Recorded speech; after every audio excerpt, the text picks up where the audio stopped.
Welcome back to season 6, episode 23. Yeah, guys, we're close to the end. Chris, you all right So with the mic? close. So close. So close. Yeah. So, some housekeeping stuff just before I get started. No new patrons this week. I think we had Trey. Trey came on last week. Was a newcomer. We hit 300,000. Or we haven't hit 300,000 downloads yet, but like we are right there. So by the end of the year, we should That's hit crazy. 300,000 downloads. So that's pretty cool. They like us. They really like us. I guess I don't know why. So and I then won't say love yet. We're not at 500,000, but yeah, I feel the yeah, love. I feel the it's love. it's okay. And then Five's just Water my favorite number. this weekend we got Water Fortune. So anybody watching live, this weekend, Water Fortune on the YouTube's Wheel of Fortune, with Wheel of Time themed. We got Arcadopedia from What Spoilers coming on. Ariel Sadai, she has does TikToks, and Morgan from Podcast of the Dragon. So it's going to be like the knowledge championship of everything Wheel of Time because they know everything about Wheel of Time. Very cool. And then the What Holiday is coming up as well. December 3rd, is it? I shared it just today. I should know these dates. I should write these things down and actually prep. You know, I'm horrible host. It guys. was December 3rd. It was I was December just 3rd. See, sure. yep, there you go, Yeah. December 3rd. And we do have a guest tonight who's actually going to be on Water Holiday as well, I heard. So Jess from the Amyrlin It's 6 Study. o'clock in the morning, my time. What the fuck am I Whoa. doing with my life? Saturday morning. Apparently Jess? getting up early. I love those Sunday glasses, morning. by the way. Those are beautiful. Thank you. You're welcome. I got them from one of those cheap glasses websites, not Zenny, but something like Zenny, and I cannot for the life of me remember the name of it. Oh, Okay. But Well, they are working. what are you gonna do? they are. And Jess hails from your favorite place in the world, Ian, Wisconsin. Wisconsin. Well, Ian was stationed by there for a choice, while. like intentionally. Okay. Yeah. And I'm not totally surprised. I personally, having come from the South, while I spent a winter there, was surprised that people choose to live there. But as I met locals that are from there and continue to choose to live there, they all love it. Yep. So I guess there's a way to adapt to that cold and find a way to enjoy it. I didn't figure that out while I was there. It was Well, bad. it takes time and very warm clothes. Yeah. Well, But there's so many like fun outdoor winter activities. that's what they keep saying. Well, I wasn't allowed to drink and fish, and they say that's a big one. So, Yeah. You're stuck in a military didn't base the entire drink? time. Rarely, and I wasn't supposed to at all while I was there with the mission we were on. But you know, we found a way. Yeah. Where there's a Well, will. because honestly, alcohol I think plays a really big part in the keeping warm. Yeah. Because Yeah. if you're drunk, you don't really notice. Because you were in what fort were you at? Fort Fort McCoy. Fort McCoy. Yeah. Oh, sure. Yeah. Yeah. It was all right. It was an experience, and I loved all the people I met. So that part was great. The ice, Midwest nice. woof. The cold. I also say yeah, no, and no, yeah all the time now. It just crept up on me, and it's hilarious. No, yeah, no. Yeah, that's No. classic. It's the second one, not the first. That's all you got to remember. See, you're already becoming one with our ways. Yeah. So a little bit of personal life. What's going on with me? All today I'll be doing is trying to read the Lost Metal because the new Cosmere book dropped, and I've been trying to read through that. My kids all still have the flu. The first one that had the flu is fine now. The other two now are back, and I'm stuffy. So I think I don't know. But last week I went to a wedding in Baltimore, which was fun. It's been years since I've been to Baltimore, and I forgot how much I love that city in the right parts. Is Is the key. We were in the harbor, so the harbor is beautiful and wonderful in Baltimore. And if you stay near the stadium, either Camden Yards, Oriole Stadium, or the Raven Stadium, or on the water down there, Baltimore is fantastic. You stray any further away to any other places, Baltimore is a bit sketchy. But that's A couple of blocks. You got to be careful. One wrong turn might get you. Yeah. Blah, Yeah. blah. I mean, Yeah. Well, that's like when we were in Charlotte for Chris's wedding. We went on. Alan, follow me. I know where I'm going. Everything is shuttered. This does not look great. My wife comes to meet us, and the Uber driver's like, "I will not drop you off here without an escort. Like, this is a bad area of town." I was like, "I don't know where we are. We're just gonna find a bar around here, guys." Oh no, where did you go? I don't know. Oh, so I looked it up on GPS, and it was like only like a 10-minute walk. So I was like, "Let's go walk over there," and then it ended up being shuttered and closed. It was a bar I went to like 10 years ago, and I was like, "It was really cool 10 years ago," and I went, "Yeah, it's not there anymore." So that's Yeah, a lot my can change in 10 years. yeah, a lot can change in 10 Oh, years. yeah. But I was like, "Oh yeah, I've been to Charlotte before. Let's go to this cool bar." The Well, bar's not there. Wah, Okay, wah, cool. It was still a good time. Great It weekend. was so fun. Yeah, we still had a good time. So that's it for my personal life. How about you guys? What's going on? What kind of craziness? Ian, anything fun? Oh, all sorts. I'm not gonna get into even half of anything. Like, so last week I wasn't on the recording. I don't know what Chris and Alan shared, but it was very much a mental health break for me. Just a lot going on. Obviously transitioning from the active duty portion, coming off of orders, getting ready to go back to my civilian job. That alone has some stresses there because it's not going as smoothly as I'd like it to be. And all of us out there, even if you love your job, I mean, I don't do it for free. Getting paid is important. Need a paycheck. So making sure when one ends and the other begins is rather important. So that's added a lot of stress. Some health scares that turned out to be just fine. Just a lot. But I am very thankful to be home. I'm actually recording in my own house this time. It's fantastic. I've got a beer in my hand. It's fantastic. I got alcohol. I would, Straw. yeah, with the straw. Well, I didn't want to lean my head back too much. I'm just, Amazing. assessing the position I'm sitting in.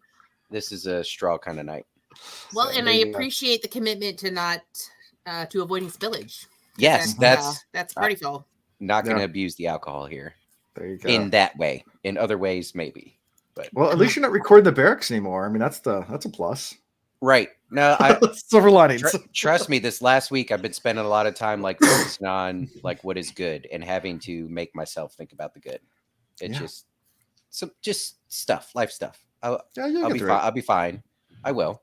None of it's too complicated. It's just with all of it happening at once, it hits you sometimes. So It can well, I give you a want to lot. I'll say thanks to Chris and Alan because I totally bailed on them last second and there wasn't even 1 ounce of giving me a hard time. They were just both like, no problem. And anyways, very thankful for that. The So I only appreciate you. expectation I set was that you listened to the book I sent you. Oh yeah. Started getting into that. Let me tell you. You gotta like them, like Wayne and Miss Cornair too. Yeah. yes, So good. Yeah. Good stuff. That's Chris? about it. Yeah. Oh, I've been in the throngs of training for my new job, which is Oh yeah, that's right.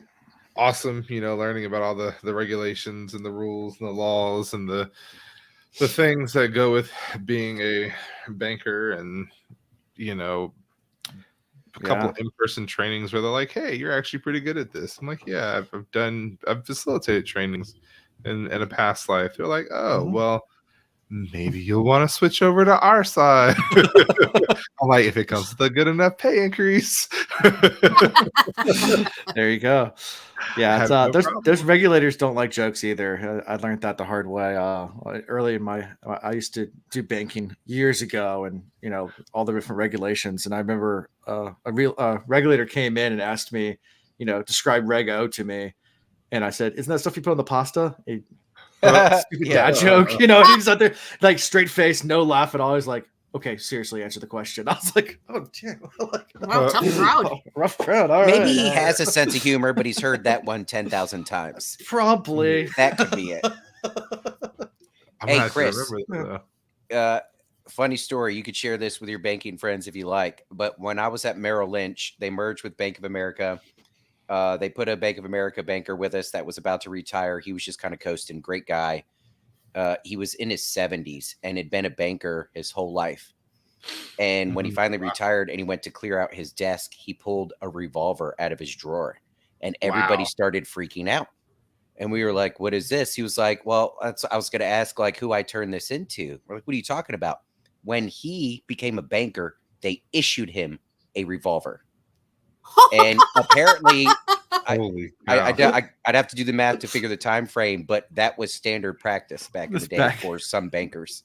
Wow. Issued a revolver. Holy shit! That's awesome. I want mine. Yeah. Oh, the interns get Glocks. But no, the interns No, share no, a no, Glock. There's one Glock for all Yeah. the Right. That's Oh. crazy. I wonder if he ever had to pull it out. That's the greater question. No, he's certainly not the type. I mean, he wasn't afraid of Oh, that's what she firearms, but said. he's the one, he'd tell you he'd never use it because he's too nice of a guy. He couldn't shoot Yeah. anything. No. Probably didn't have bullets in it. Anyway, well, that's cool. What I do this weekend? Shoot, the weekend like flew by. I saw that's a good weekend. it was a good weekend. So like definitely did a little bit of like shopping, and then we saw Wakanda Forever, Black Panther 2. It How was was it? pretty good. It was good enough. Like I thoroughly enjoyed it. There are moments in the movie that for some would probably be a little cringe, and there are moments where you just wish for so much more and it just didn't happen. But overall, still a really good movie. Oh, and I saw the Aggies game. I went to the North Carolina INC football game just to hang out with friends and do some tailgating. That's why the weekend went by so fast. I didn't remember it. Yeah, I'll do it. that's a good time. Yeah. So, but other than that, it was just a good weekend. I think I'm probably getting to that point in life where I'm like actually settled, which is kind of crazy because the whole time we've been doing this podcast, I haven't really been at all settled anywhere. And now I'm like married. We got the apartment. We got the animals. We're like just chilling and coasting and working on saving money and waiting a couple of years or a year and a half before we look at our next big move. So it's kind of a weird spot for me. I'm not used to being relaxed. When you come back to your place with Chanel and you kick off your shoes and you sit down on the couch and do you feel like, okay, I'm home? Or does it feel like a transitory position, like you're just waiting for that next move? No, I feel like at peace at home, which is really weird. That's just super weird for me. I feel you on that. Awesome. I'm still looking for that. Yeah. Okay. It'll hit you. It took me, I mean, mind you, the wedding was almost a month ago or 3 weeks ago.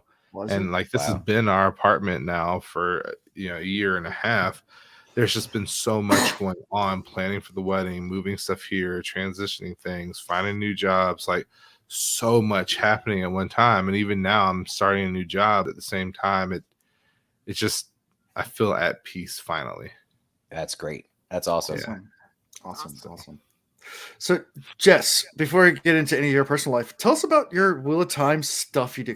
You're not just doing one thing; you do like a bunch of stuff. So, there are a couple things. Yeah. I have a YouTube channel where I do reaction videos, and I haven't posted anything in a really long time because, I have been having trouble getting motivated to do it. But I am sort of in the middle of.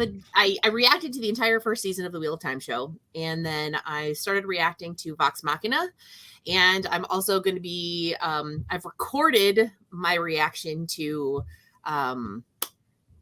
the first episode of The Rings of Power, which I have not edited yet. So now that the series is completely over, very, very timely. But yeah, I do that. And then I also do a podcast with Nameless and Lesbian Nerdy called Tarvalin After Dark. Oh, cool. And that is like part sketch comedy, part news, part discussion. And yeah, we have a really good time with that. Yeah. So were you at JordanCon? Yes, I was. Oh, okay, I did see you at JordanCon. I think me and Chanel actually had like breakfast across from you guys at the table, and y'all were chatting it up early in the morning, prepping stuff. So we didn't. Yep. I was like, that's Nameless and the crew, but I'm not going to go over there and be that. You can always come over and say hi. I was like, I'm just going to sit in the background and listen. I'm just going to eavesdrop. Exactly. I mean, eavesdrop the whole time. JordanCon's always fun. We had a good time last year. We already got tickets for this year, so yep. Wait, I still need to buy my passes. I need to buy your passes. You, Ian? No, I need Mice Mouse. He has a hotel room, so nonetheless, Yes. even if he's not on the con, he'll be there. I will be there. I got 2 beds, so if you need to share a room, I spent most of my time in the lobby anyway, so that I know. that works. I know you did. Well aware. Anything going on in your world, Jess, as far as personal life or anything like that, or Yeah. is it cold yet? It is actually. We've got Yeah. snow. Oh wow. So I'm excited because I love snow, and also that means I don't have to finish raking. Perfect. So yeah, we bought a house last year with like a big yard, and it has these beautiful mature trees, and then all the leaves fell off, and I was like, shit. But won't the leaves Yeah. be there in the spring then? They Maybe degrade eventually. decompose. Yeah, Yeah. yeah, they'll go away. Good strategy. I like it. But it's the lazy person strategy, and I'm all about it. Yeah, last week on Monday, I actually got laid off from my job, which Oh no. was a real kick in the ass. Oh wow. Were you with Twitter? So, no, I was with no, not with Twitter. Okay. Although I do blame him for a lot of the bullshit. Tech, I worked for a different tech company, and Okay. yeah, tech is shitting its collective pants right now. Yeah. Between the Twitter thing and this expected upcoming economic downturn, like everybody's losing Yeah, their every- goddamn minds. So, so yeah, they laid off 5% of the workforce, and unfortunately, I was one of them. So, I'm sorry. I'm just, you know, thank you, first of all. Yeah. I'd been there for almost 9 years, and I'd been in the same role for almost 4. And, you know, I have a lot of mixed feelings about it because I'm very sad, and I miss the people that I work with, and I loved working there. It was a great company to work for. But I was also feeling very burnt out and very not like challenged in my role anymore. And so, Okay. you know, I had started like that thought process that you get thinking, should I start looking for something else? I do that every You 2 know, years. and I was very like, you know, torn up about it. And now We the know, decision is Chris. made. So Yeah. Well, like Alan was saying Well, earlier, if you have searching for Scrum that or silver Agile lining. experience, I know some people that hire people. So, I am actually a social media manager. So oh, okay. I write tweets. Yeah. I got paid to write tweets. It was fucking sweet. Yeah, that's nice. Yeah, it was cool. But I know yeah, some so people I'm that like, do I'm that. feeling Yeah, I know some Sorry. people that did stuff. Yeah, one of my good friends, Hank, that I grew up with, he works for one record label, so he writes the tweets for a lot of bands. So I know he does. He does Grateful Dead's Twitter. He does Wow. a couple of other ones, but like so, like when you hear like all these bands, like you know, doing all this, it's not really them. Well, sometimes it is. They have Oh, no. they have access to their own as all, but they have social media managers that are Right. doing a lot. yeah, of that they stuff. absolutely have people doing it for them because who the hell has time to hang out on that hell site? But Yeah. yeah, I mean, I'm feeling optimistic about the future, and I got a very generous severance package, and I am resolved to enjoy my fun employment. So Good. So Well, wish you all the best with that. thank you very Yeah. much. I appreciate that. Well, you guys ready to get into these chapters? They were Let's Hell boring. do it. yes. Such They were- boring chapters. Horrible. Yeah, nothing happens in any of these chapters. Why did you have chapters. me on for something so boring? Nothing happens. We should end now and get to the next set of chapters. I just want to see what happens next. Gotcha. I All right. have the second half of this book. I have not been teased this much since college when this girl she broke up with her boyfriend and like was making all these overtures of her and I getting together, and that lasted about 6 months, and then it never happened, and then she got back with her boyfriend. It was just Yeah, Oh, that's- it was like almost Nope. almost Nope. Stop. almost Nope. Fun yeah, times. no. Sorry. So chapter 50, Thorn. Speaking of thorn subjects, we got Perrin's wolf as the icon. We do get some Perrin point of view in this. Yeah. We- But we start with Rand. And men 'Cause- on the bed laid out. Yep. Jumping up Yep. and down on his lap. Min's a little interesting Girl. character. A little minx. Min the minx. The fandom has a lot of opinions about men, and it's a very very actively debated character within the fandom. I tell you what, I'd love to. I inadvertently started the Min is a sexy lamp discourse.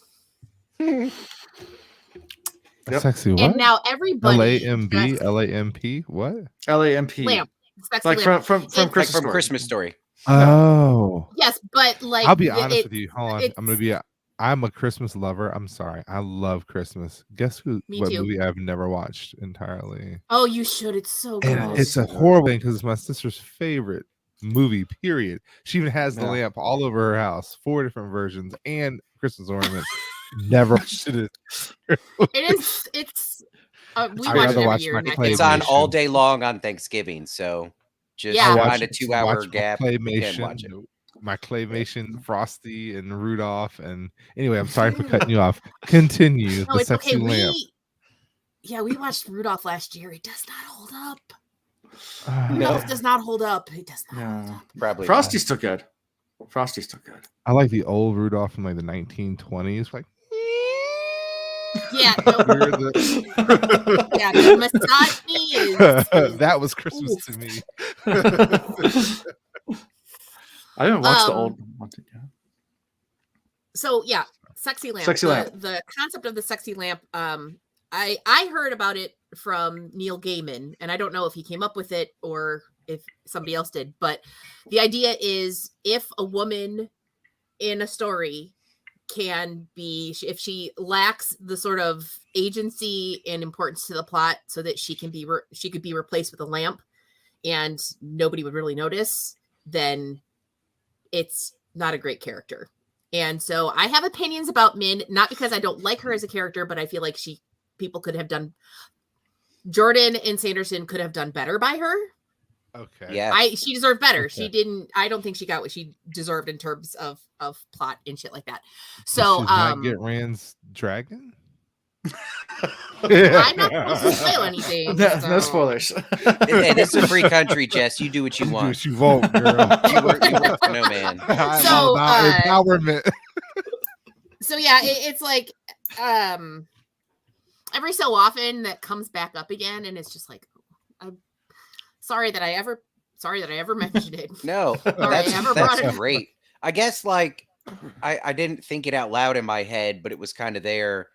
I'm waiting. I've been waiting and assuming there's going to be something dramatic with Min because of her being here. But so far, she's been a bit of a messenger. Some of her messages have been important, so she's helped the plot along. But nothing major, right? Yeah. She's just kind of hanging out right now. So Yeah, I mean, and I don't want to I'm not going to get into any spoilers or anything. It's just that, I feel like she had, from the standpoint, like coming from where I'm sitting as a woman who does not get a lot of women in fantasy, she had so much potential as like this fierce independent woman who don't need a man and all of that shit. And Sure. it just sort of, there really wasn't like a payoff to that for me. So that's really kind of like my primary gotcha. thing. So I But- think Mhm. like Alex puts this into context for me, whether he realizes it or not. The books are written in the 90s. So like it was a touch and go, like we're going to throw a little bit of feminism in here. We're going to kind of progress it a little bit, but then we're also going to back off of it real hard. And then the other side of it is how many oracles do you see that are that have much to do with the story other than giving you that oracle sense? I don't know any story, and you could, if there is one, let me know because I'll happily read it. But a story where the oracle is the Minority main Report. focus. But that was a male. Come on. That's female. Well, and I guess, I mean, and I see what you're saying about the Oracle kind And of then like role, it's kind of like but, an Odyssey he, type thing, or like any Yeah. of those. but ancient... she wasn't set up that way at the beginning. True. Yeah. You know, I mean, she and felt that way to me. and throughout the story, she wasn't set up that way. Miss, They I've run got knives into up my this- sleeves and I'm ready to they fucking run into this stab a bitch. mysterious Like, woman who I mean, she never actively stabbed anybody. She just has a great front. Most of your Which oracles fucking why didn't appear- she get to stab anybody?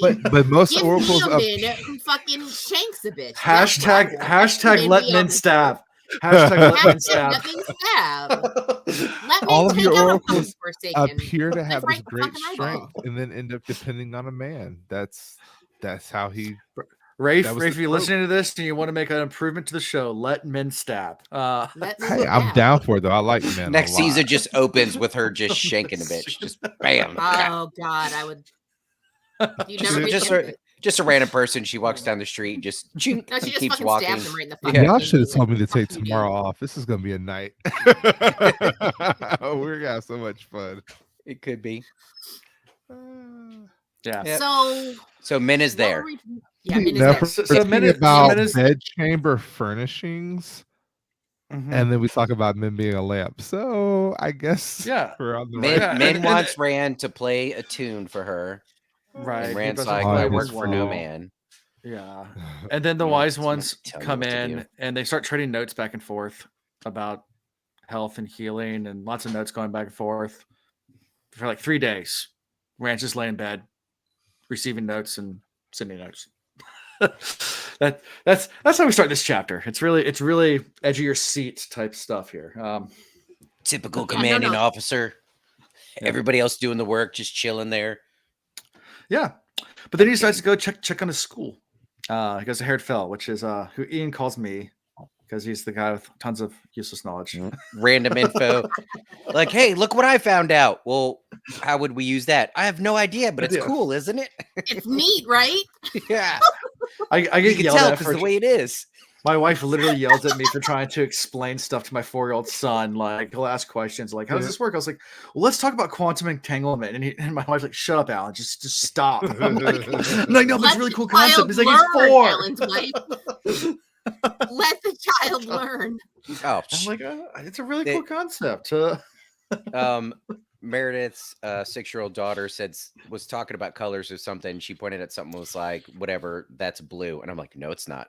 She's like, yes, it is. I'm like, no, it's not blue. She's like, that is blue. And I'm like, actually, it just happens to reflect certain, parts of the light spectrum to make you see blue, but it is not blue. It's reflecting blue back at you. She's like, that doesn't make any sense. The 6-year-old glazes over, and I'm like, well, I'm right. Yeah, so, I mean, honestly, I would love to hear a 4-year-old explain like quantum entanglement based on like what they glean from your Well, explanation. you can explain it, and like I'll explain in very simple terms, like how do you make faster and light? Sorry, tangent guys. If you have first time listening to us, this is how we do things. So, like the most simplest way, and this is oversimplifying it. It's way oversimplifying it, but it's basically faster than light communication. So, and you can do it with particles, but the best analogy that I've heard that makes it simple is if I have a red marble and a blue marble, and I put both in my hand, I don't know which one's which, and I give you a marble. If you go 7 miles away or 70 light years away, as soon as I open my hand up and see the color of my marble, I instantly now know the color of your marble. So that information has now passed over a longer period than fastest speed of light because I've now made it true. It's like Schrodinger's cat, but done with particles on a very long distance scale. But yeah, that's quantum entanglement in a nutshell. But there's a lot more to it. Fantastic. But then you'd have to explain to the 4-year-old what Schrodinger's cat is. Yeah, and that's when you go down this rabbit hole, which Yeah. why my wife tells me to shut up. So the cat's alive and dead at the same time. It's a zombie cat, all right? And then they start crying. Why is the cat dead? That's not important. There's poison in there, honey. Yeah, right. That's why. But they might not be dead. They're both. Yeah.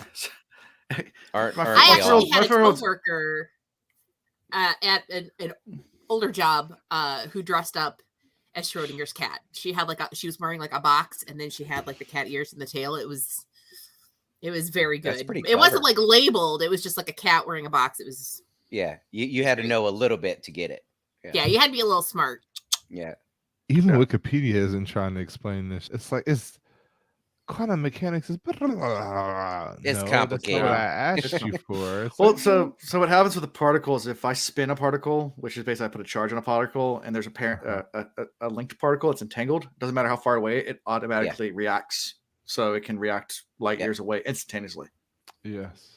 And this isn't necessarily theory. They've documented this happening. Yes. They've observed it happening. Right. Yep. So speed of light doesn't matter That's anymore. neat. Yeah, it's cool. Because of the way it is. Yeah. Is that what they've been doing over there on Jefferson all these years? Yeah, that's some of the stuff they do over there. Yeah, Jefferson Labs in our home city. Yeah, they do some of that kind of stuff. I mean, that's a lot of what they do. Pretty cool. But yeah. Anyway, so Rand's Herod chilling. Fell. Yeah, so he goes to meet with Herod Fell. And asks Rand. That's not how to bring Rand anybody. travels. That's exactly. I get it figured now. out. It all makes perfect sense. Now I know. So Like- really, he just manipulates some particles that are immediately in front of him, and then he's able to find the partner particles where he wants to go, And and boom, touches them, and boom, he's there. now he's there. Him and everybody else. He's Yep. finding. He can find quantum particles of himself, and just Yeah. boom. And boom.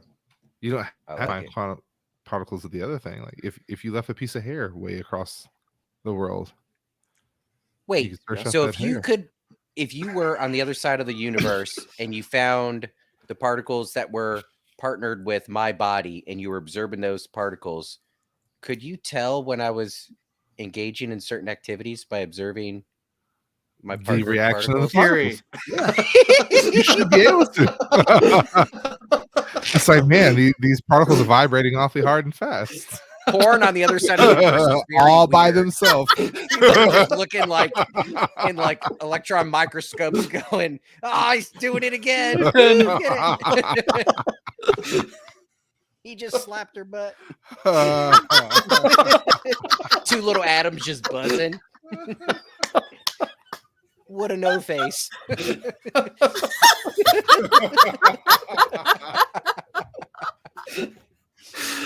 And this is how the wheel of time works. Now Christian you figured it know. out. Exactly. Now you know. So yeah, I get a note saying don't bring him in anymore. She's distracting. She's too pretty. Which We skipped over Random. the whole interaction of him. Like, okay, go for it.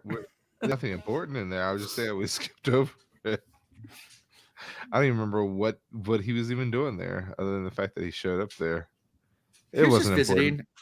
visiting. He was visiting. I don't think there was any major discoveries in this one. It's also good to note that he's also still trying to reach out to Godwin, and Yeah. he's not answering back. So I think this is going to come back to bite both of them in the butt later. Now, And even Perrin and Loyal isn't trying to be near him. So Mhm. thanks for lonely. bringing that back up. So remember, I've had my theories about who Damodred is, right? yeah, Thinking it's Taim, and I still feel strongly about that. But why does Gawain have this? Is his only reason for not liking Rand the Egwene thing, the Elaine He sister thinks thing? he killed his. No, he thinks he killed his mother. Well, That's a minor detail. Who cares if he killed your I mother? don't think Because I Gawain's don't think the that's fucking quite it. worst. And I don't think it's going to develop that way. Like if we go 2 more books where people are thinking that Marghese is dead and Rand did it, then that's just silly. we but- won't. But I But then again, feel we probably like go 2 books this without issue between Perrin. Rand and Gawain is just going to continue to grow and it's going to come to a head.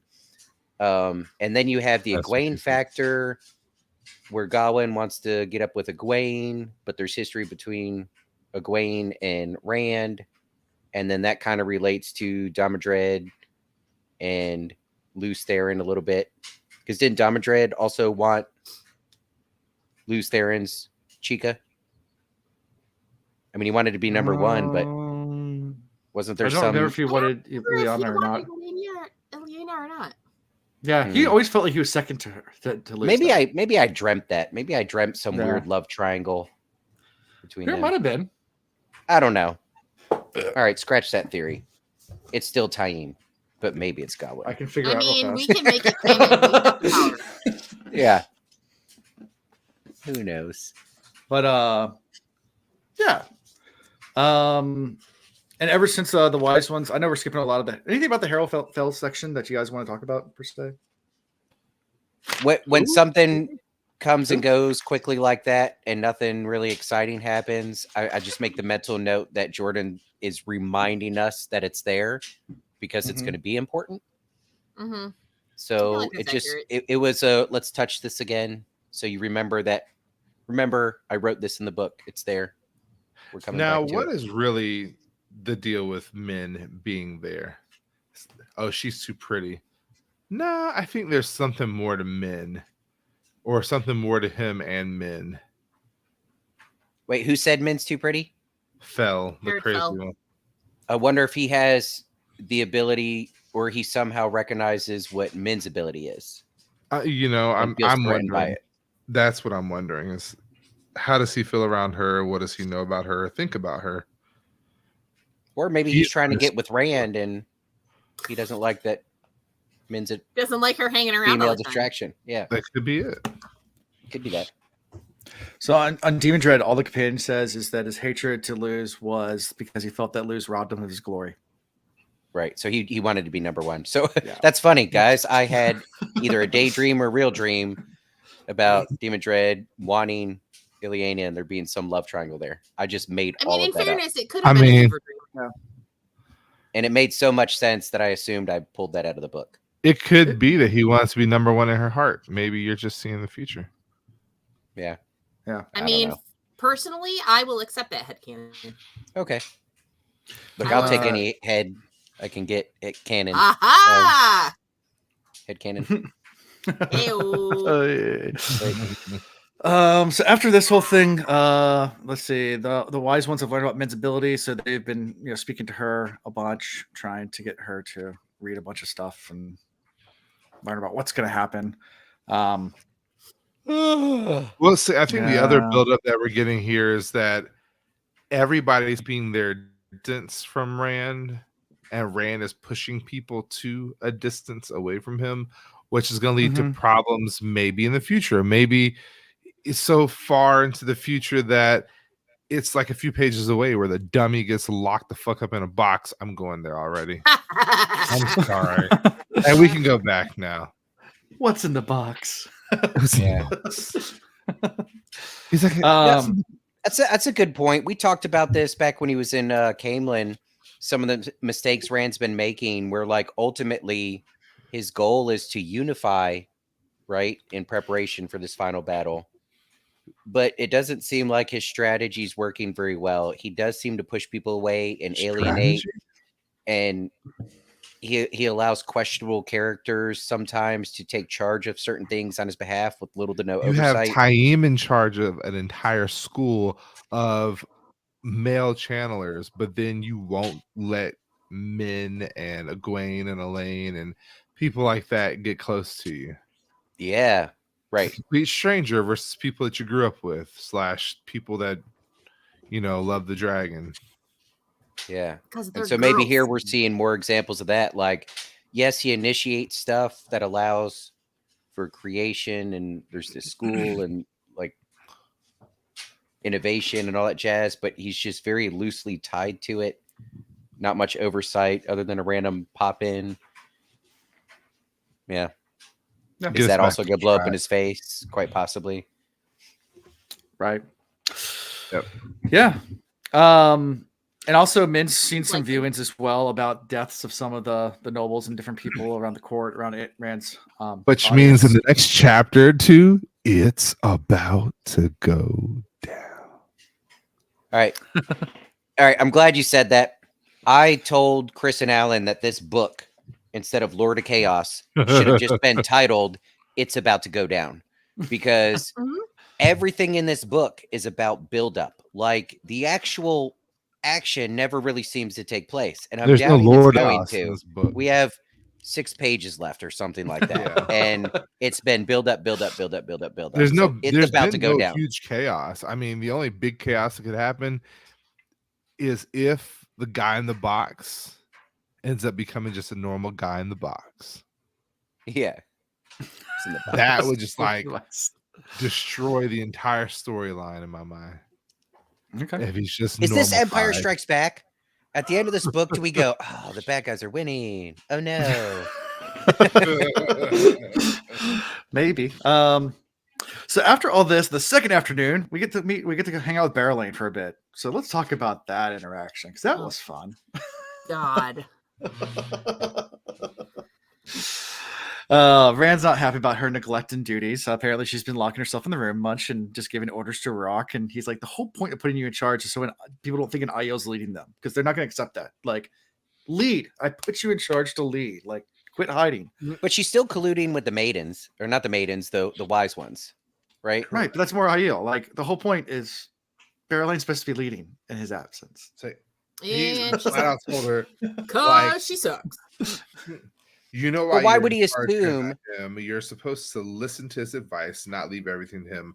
I don't need Karians deciding to rebel because they think I put Nail to rule them. And she's like, I was concerned, my Lord Dragon. Since the Aes Sedai came, rumors grow like weeds. May I ask, who do you mean to rule here? Right. So I want to know what Your rumors. mom, bitch. Let's bring this to today's real world.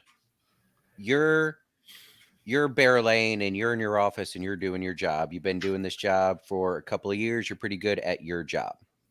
New boss comes in and says, all right, I'm putting you in a new position. This is your new job with new responsibilities, right? And then they walk off. And so you're just doing it the way you know how to do it. They come back and they go, no, not like that. This is what you need to do. And then you go, where's my training? Yeah. You didn't train me on that. If you didn't train me on that, you can't hold me to that standard. So sign me up for the course, send me to school, give me a week to do some online classes here and figure out what it is you want. But Rand doesn't. That's part of the thing. Like, he leaves these people and he gives. Yes, he told her what his expectations are, but kind of loosely, and didn't. I'm not expecting him to micromanage. You don't want to do that either, but. Well, and I think that it's fair of him to assume that she will have at least some ability to work without oversight. She's already the leader of a nation. It's not like she doesn't know how to do this. Yeah, but am know? I the only one that after a boss or a boss's boss comes in and gives a speech and says, this is what we're going to do, and then they walk out and you wait a second and you look to your coworker and you go, that's fucking stupid. I'm not going to do that. Like, I've done that so much in my life, and maybe I'm a horrible person. Or no, I have 100% done that. Yeah. I'm I just mean, I not wait for them to I'm leave. just not sure that that's what's happening here. Okay. All right. I don't know what's happening here. Like, honestly, I don't Are know you what the problem are you is. saying there's a lack of communication in the Wheel of Time? Because I don't think that's. You want to know what? That's ridiculous. That's I'm crazy. sorry, but no, that is ridiculous. I don't even know what you're talking about, Alan. I wonder. So No. Jess is saying she doesn't want to spoil us, but just with her impression of Barrelane, maybe Chris, it's not Maybe. just a simple lack of communication. Maybe she is conniving a little bit. Maybe she's I involved mean- and has her own plans, and maybe there's a little intention, Barely is a What lot of she's doing? things, but she is not stupid. right? Yeah. No. Well, I don't think we ever got that vibe. No, Nope. Barrelane's just waiting for the shit to go down. And Like a the crafty rest of us. manipulator. And I think such a good manipulator. Like, yes, she's been able to rely on her feminine wiles and all that jazz when dealing with men quite a bit, but I never got the impression that's all she has. I think No, I think she's definitely able to turn screws and push buttons any way she Mhm. needs to. So Yeah. Well, my theory here is that she just wanted Ruark to spank her. Yeah.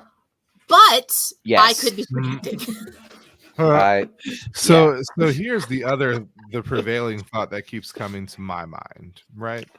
So she, like you said, is a ruler of a nation and she knows the politicking that happens. And right now she's kind of putting herself on a pedestal because she's not the harsh ruler. She's in her room. She's kind of beholden to these Aiel and their ways and what they're being told by this dragon who may or may not be in charge very long. He's got Aes Sedai to worry about from the White Tower. He's got enemies on all sides.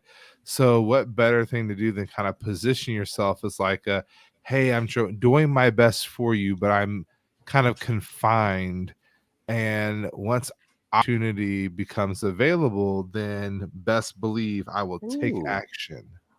So kind of And like waiting so- it out to get a better vibe of who might come out on top before you really. Exactly, because she's like, what are you going to do about these Aes Sedai, and who do you expect to put in place? I think she would be a good idea. I believe the Karian and even those in the mountain will come to her side, but at the same time, she's positioning herself strategically where if it goes down and Rand does not make stuff happen, then the assumption is the IO will just like leave. And then the Aes Sedai will be looking at who they know has a good hold to kind of help put in place here. Right. And we know later Take on that down another the step. road, What if she's already colluding with the Aes Sedai? What you if she just already? took the What if she words out already of my knows mouth. what's How about could to go I? down? How could you get more than 13 Aes Sedai in without somebody noticing Somebody. that they were already there? And Amyrlin's the kind of person that knows things. she's like, You know, what she's are you got her gonna own do? informant. What are you gonna do about these Aes Mm. Sedai? Because I want to be able to tip them off in the event that you Oh, might actually have a plan that I haven't already teased out. Evil barreling. feasible. I like it. Not evil. No, Oh, not I mean, evil. so you Feasible. Feasible. feasible, Politician. not evil. She's a Politician. politician. Playing the game. Yeah. Interesting. Days de Mars, isn't it like a big thing where they're at? Yeah, Mhm. Kyrie, it's huge. Yeah. Kyrian, yeah. Yeah. Yeah. So Huge. Without the H, just huge. huge. The last thing we get from the Rand's point of view is For a Rourke. third term, sir. Yeah, the last thing we get is Rourke coming into Rand's apartment, and he keeps on voicing concerns about the shadows building up. And he's really, and Rand has been toying with the idea of sending just a large army down to Ilion to crush Samuel. But he's holding off because, like I said, Rourke doesn't want Kyrian to fall to the shadow again, saying they're up to something. There's too much of them gathering. And that's how we end that point of view. Before we switch over to the wonderful point of view of Perrin and Fael playing lovely I hate you, I don't hate you games. Rand has a lot of significant fronts building around him. He's not prepared for any of them. And he doesn't truly have people he could still the only people he can trust, I'll throw some air quotes on there, Matt and Perrin. I think when push came to shove, when it came to saving his life, he could trust Nynaeve and Egwene. But as far as like political agenda, we don't know yet that Egwene is in sync with him. She might have her own plans. And Matt's still always just trying to get out of it. Yeah. Perrin just kind of begrudgingly goes along. Yeah, I don't know. Poor Rand. He's screwed. So should we get really good at Perrin? I know Chris loves this I guess if we have to. Yeah, do we have to? Yeah. Perrin was a lamp for a little while. Perrin was a block for quite some Perrin time. was a block. A block Perrin lamp. was gone for a long time. Perrin wasn't even an attractive lamp. Perrin was just a lamp. He wasn't even a sexy one. He was Perrin was a nightlight whose bulb burnt out, so you just forgot it was there until you needed to plug in your vacuum, and then you were like, "Shit, there's a nightlight here. It doesn't even work. Stupid nightlight." I don't even know where you get fucking bulbs for this shit. Yeah, how do I? Is this fixable? Can I do something with this? What's going on? So, you pluck it and then it comes back on and you're like, oh, it works again. Cool. It's like, oh, great. Jiggle it a little bit. So, yeah, Trump did just make the announcement, by the way. City, while we're on live stream, fun. Yeah, he literally just About what? Wait, what? Running for 2024. Oh, President lordy. Trump. I might officially tap out of politics. I used to get into it very passionately, but I might officially be done. Just not even talk about it. We don't talk about politics on this podcast. So anyway, No. moving on. Yeah. So the first part of the 10 days at Parents there, he just spends it with Loyal. And Loyal's just in the Royal Library the entire Just time. with Loyal? I don't think And he's just Fa- with Loyal. and Fael. And and Fael. And Barrel. There are scratch marks on his back, on his thighs. There are, there have been moments where he thought he was alone just to be found out that he wasn't. I don't know if all those scratch marks belong to Fael either. But Barrelin's coming after, No. after Perrin. Perrin No, is loyal. He is very loyal. At least at this point. Gosh, that'd be a heartbreaker if he ever wasn't down the road. But I mean, doesn't he end up having two? Isn't that like part of a prophecy or something somewhere? Like Ogier?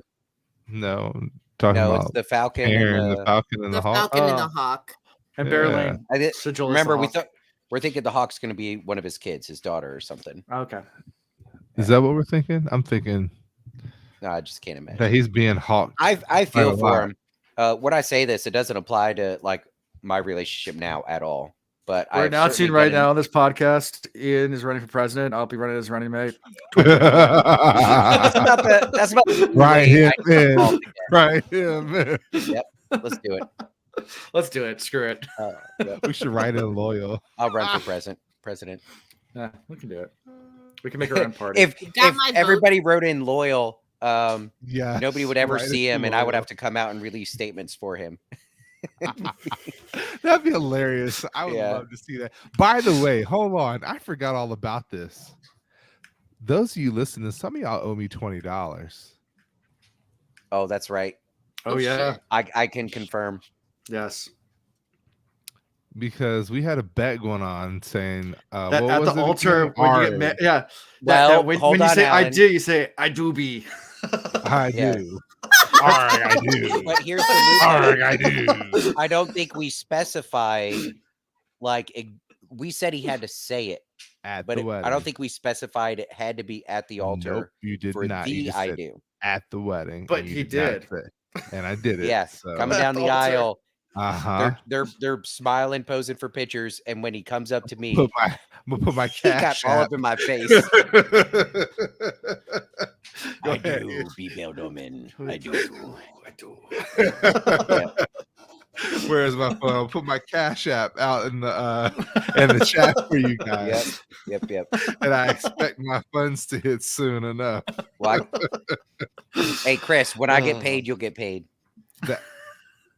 Shit. Checks in the mail. I pay my taxes. Let's hope that comes soon. Yeah, I'll write you a check, and I bet that shit will bounce. Yeah, right. Oh, yeah. That. Do you accept checks? Yeah. Giggle. Oh, well, then it doesn't matter the amount. You tell me the number to write down. And I'll hand it to you, and you go away. Oh, that shakedown was hilarious. Yeah.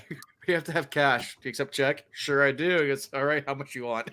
Pick a number. Any number. Doesn't matter I'll what write it a check. is. It's going to bounce. Anyway, so yeah, Barrelane's all touchy feely with Perrin. I was going to say, hold on, interruption. I feel bad for Perrin. I have been there before in a relationship where your partner, significant other, either didn't trust you enough or didn't trust other females.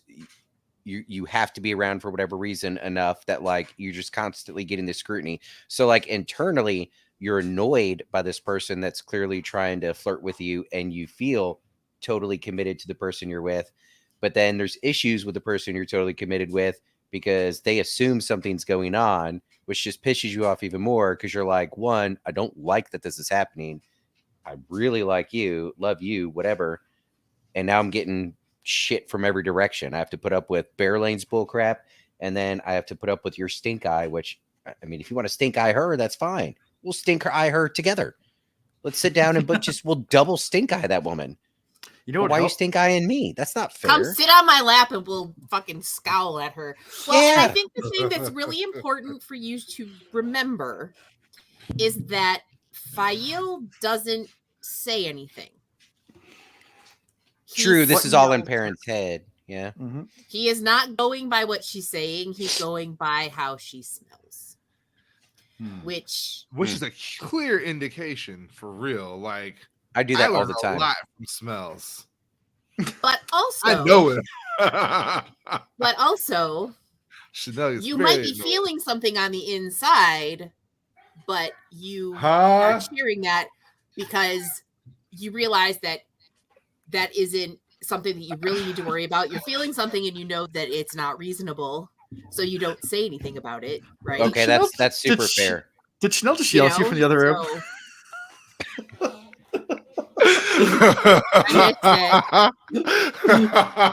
His wife just yelled at him.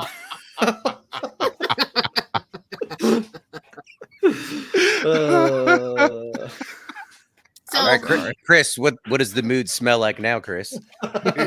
Sharp, piercing. My nose hurts. Is it hot in here? You got any gum? Ugh. Like talons. That's funny. Yeah. Jess, very good point and timely. You saved me from letting my mind wander too far in a harsh direction. And gosh, like I feel bad I didn't consider that because that's a very human thing that we all do. There's certainly things that like instinctively I feel in situations, but I work it out in my own mind and in my own heart, and what comes out of my mouth and my actions are very different. mhm. And if he She has just the wanted a ability good to spanking. sense that initial instinctive, this is the first thing I felt, well, that's not fair. No, it's You not. know? Yeah, She wanted a because- good spanking. And the thing is that if he didn't have like this super sniffer, he would be going by how she's behaving, and she's behaving completely Ah. normally. Yeah. Mhm. That's true. So Until she he puts is clothes making on when things she more went to complicated bed. for himself because he isn't talking to her. He's not paying attention to how she's acting. He's just paying attention to how she smells, And Ooh. then and he she thinks puts that that's clothes helping on. for some reason, but it's not. Hold on though, but she puts clothes on when she went to bed. You don't do that.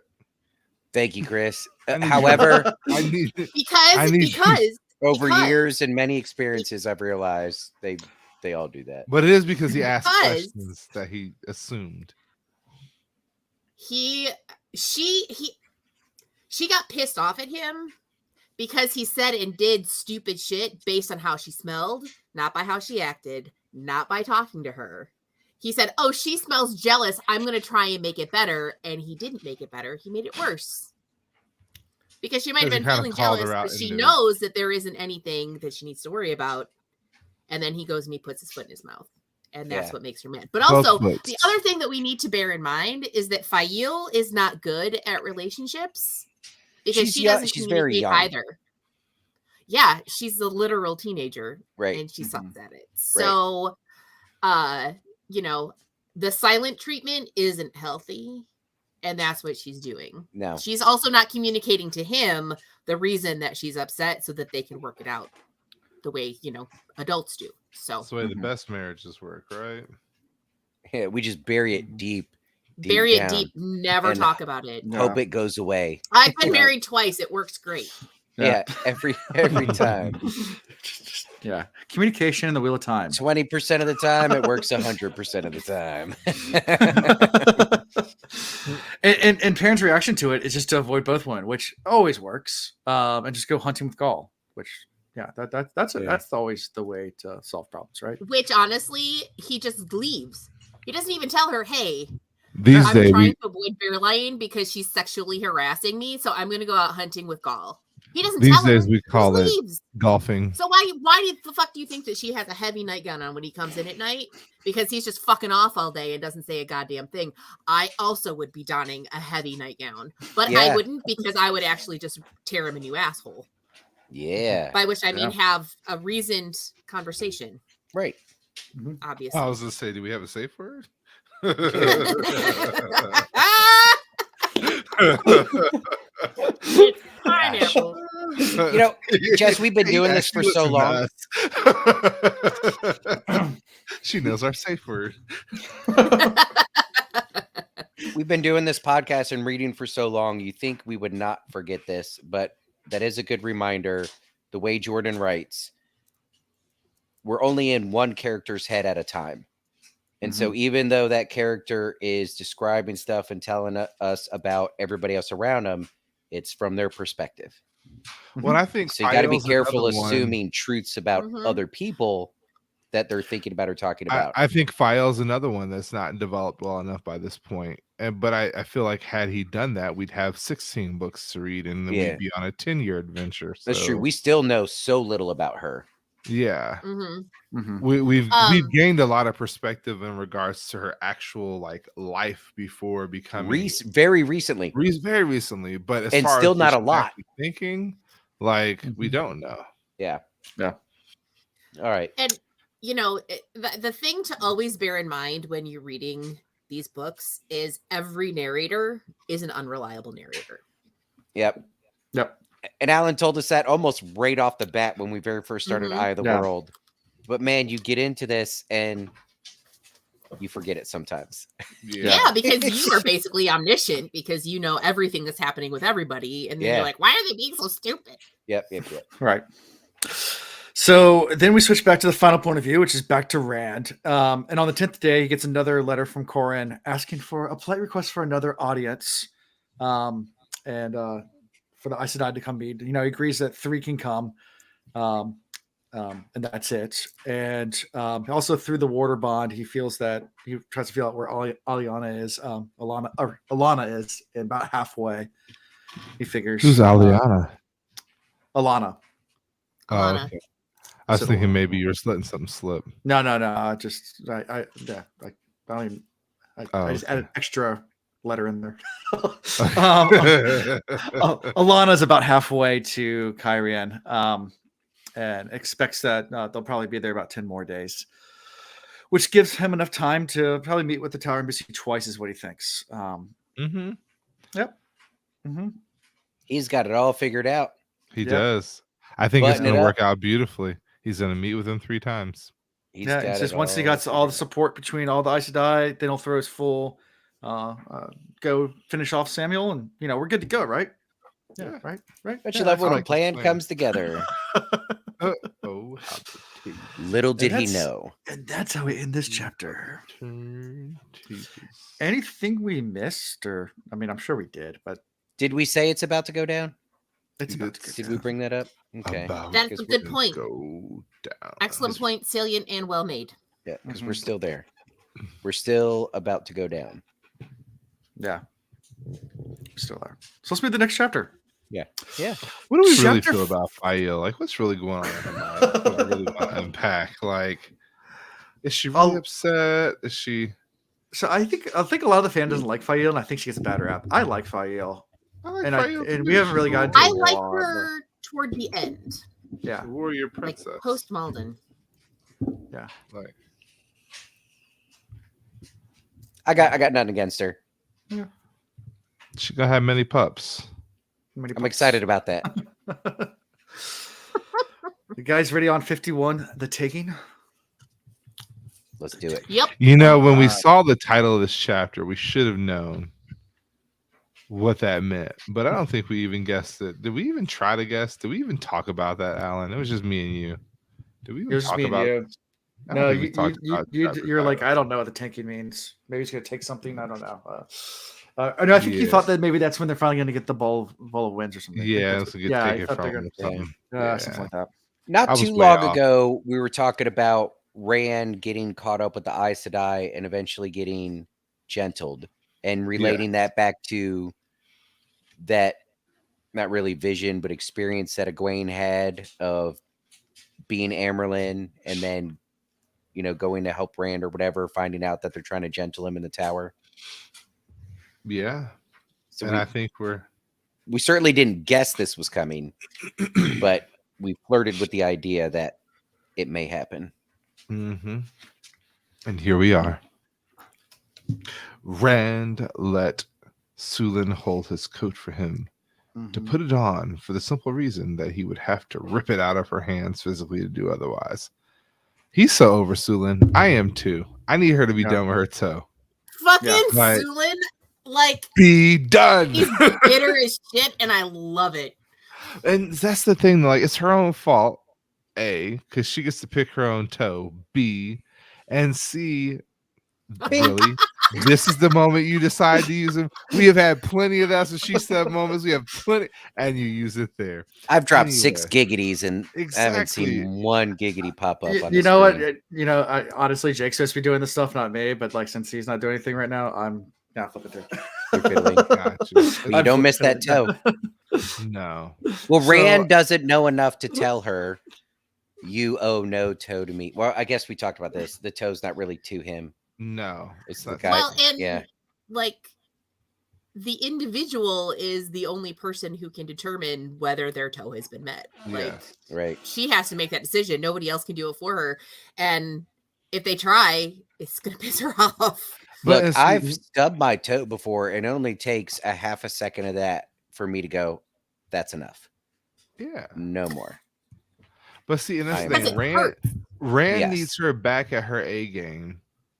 So I feel like if she really wanted to repay her toe, she'd get over her toe so that she could be the best soldier she can be. That would be the best way to serve. Yeah, but that's not. It's not about him, though. You know, Yeah. it's about her. My know. issues. So as I was reading this before I got to the end of this chapter, I kept thinking how much I appreciated that Rand found a way to keep her around. I think that was pretty smart. Yeah. I think all of the maidens are certainly dedicated to him, and I trust their honor and the vows they've taken and what their role is. But her, I just feel like she's gonna be there through thick and thin, you know. But then now knowing how this chapter ends, like I'm also mad at Rand because in one of his most vulnerable moments, he chose to have nobody there with him. Oh yeah, he's fucking stupid. What the And actual? let me to be in like that's the point I'm trying to make. Like Sulin tries to, in her own offhanded servant way, say, please be respectful, be mindful of the fact that you're dealing with like actual full-fledged Aes Sedai, and the wise ones even think that you're going about this wrong way. Please, like, watch yourself. If this was like General Sulin, it would have been like, listen up here, small fry. Yes. Like, I'm your mama, but I'm not your mama, and I'm letting you know right now, you're not gonna do this. And she'd have Or put him in his place. if she was still leading the maidens and not where she was at, and Rand said, "Oh, you know, I'm going to talk to them by myself," she would have said, Yes. first of all, Dana. no, you're not. Oh, Rand was dumb and reckless. Never. Never. Never. Way to put it in perspective. Thank you, Dana. Yeah, no, he would never do that. Well, and I mean, But this Sulin would have is insisted. hubris. Sorry, she would have insisted on being there with at least a couple other maidens. She would have told Rand, Precisely. if you don't let us have some presence there, you would be dishonoring us. She would use whatever tactic. She would be there. She would not let him be in there by himself. And we've seen her do stuff like that in the past. That's what Yeah. got her in this situation. Oh yeah, Protecting him. she fudged rules that got her toe to protect him. Yeah, there's nothing she wouldn't do. But now she's not in a position to be able to do that. Oh man. Mhm.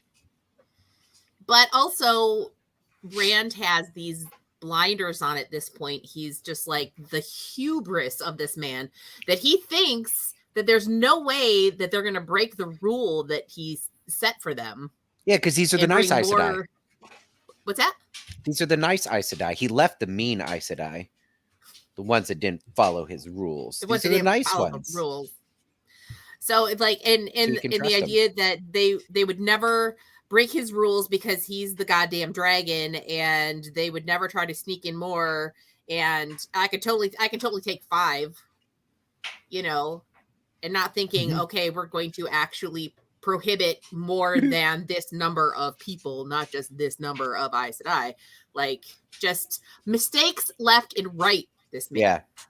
Yeah. Probably the best Mhm. part of this Stupid. chapter, and we're jumping all over the place. Who cares at this point? Best part of this chapter, as I'm listening, was as it's going down, he realizes what's happening, and in his head, he hears Moraine say, "Trust nobody." And I was like, "What?"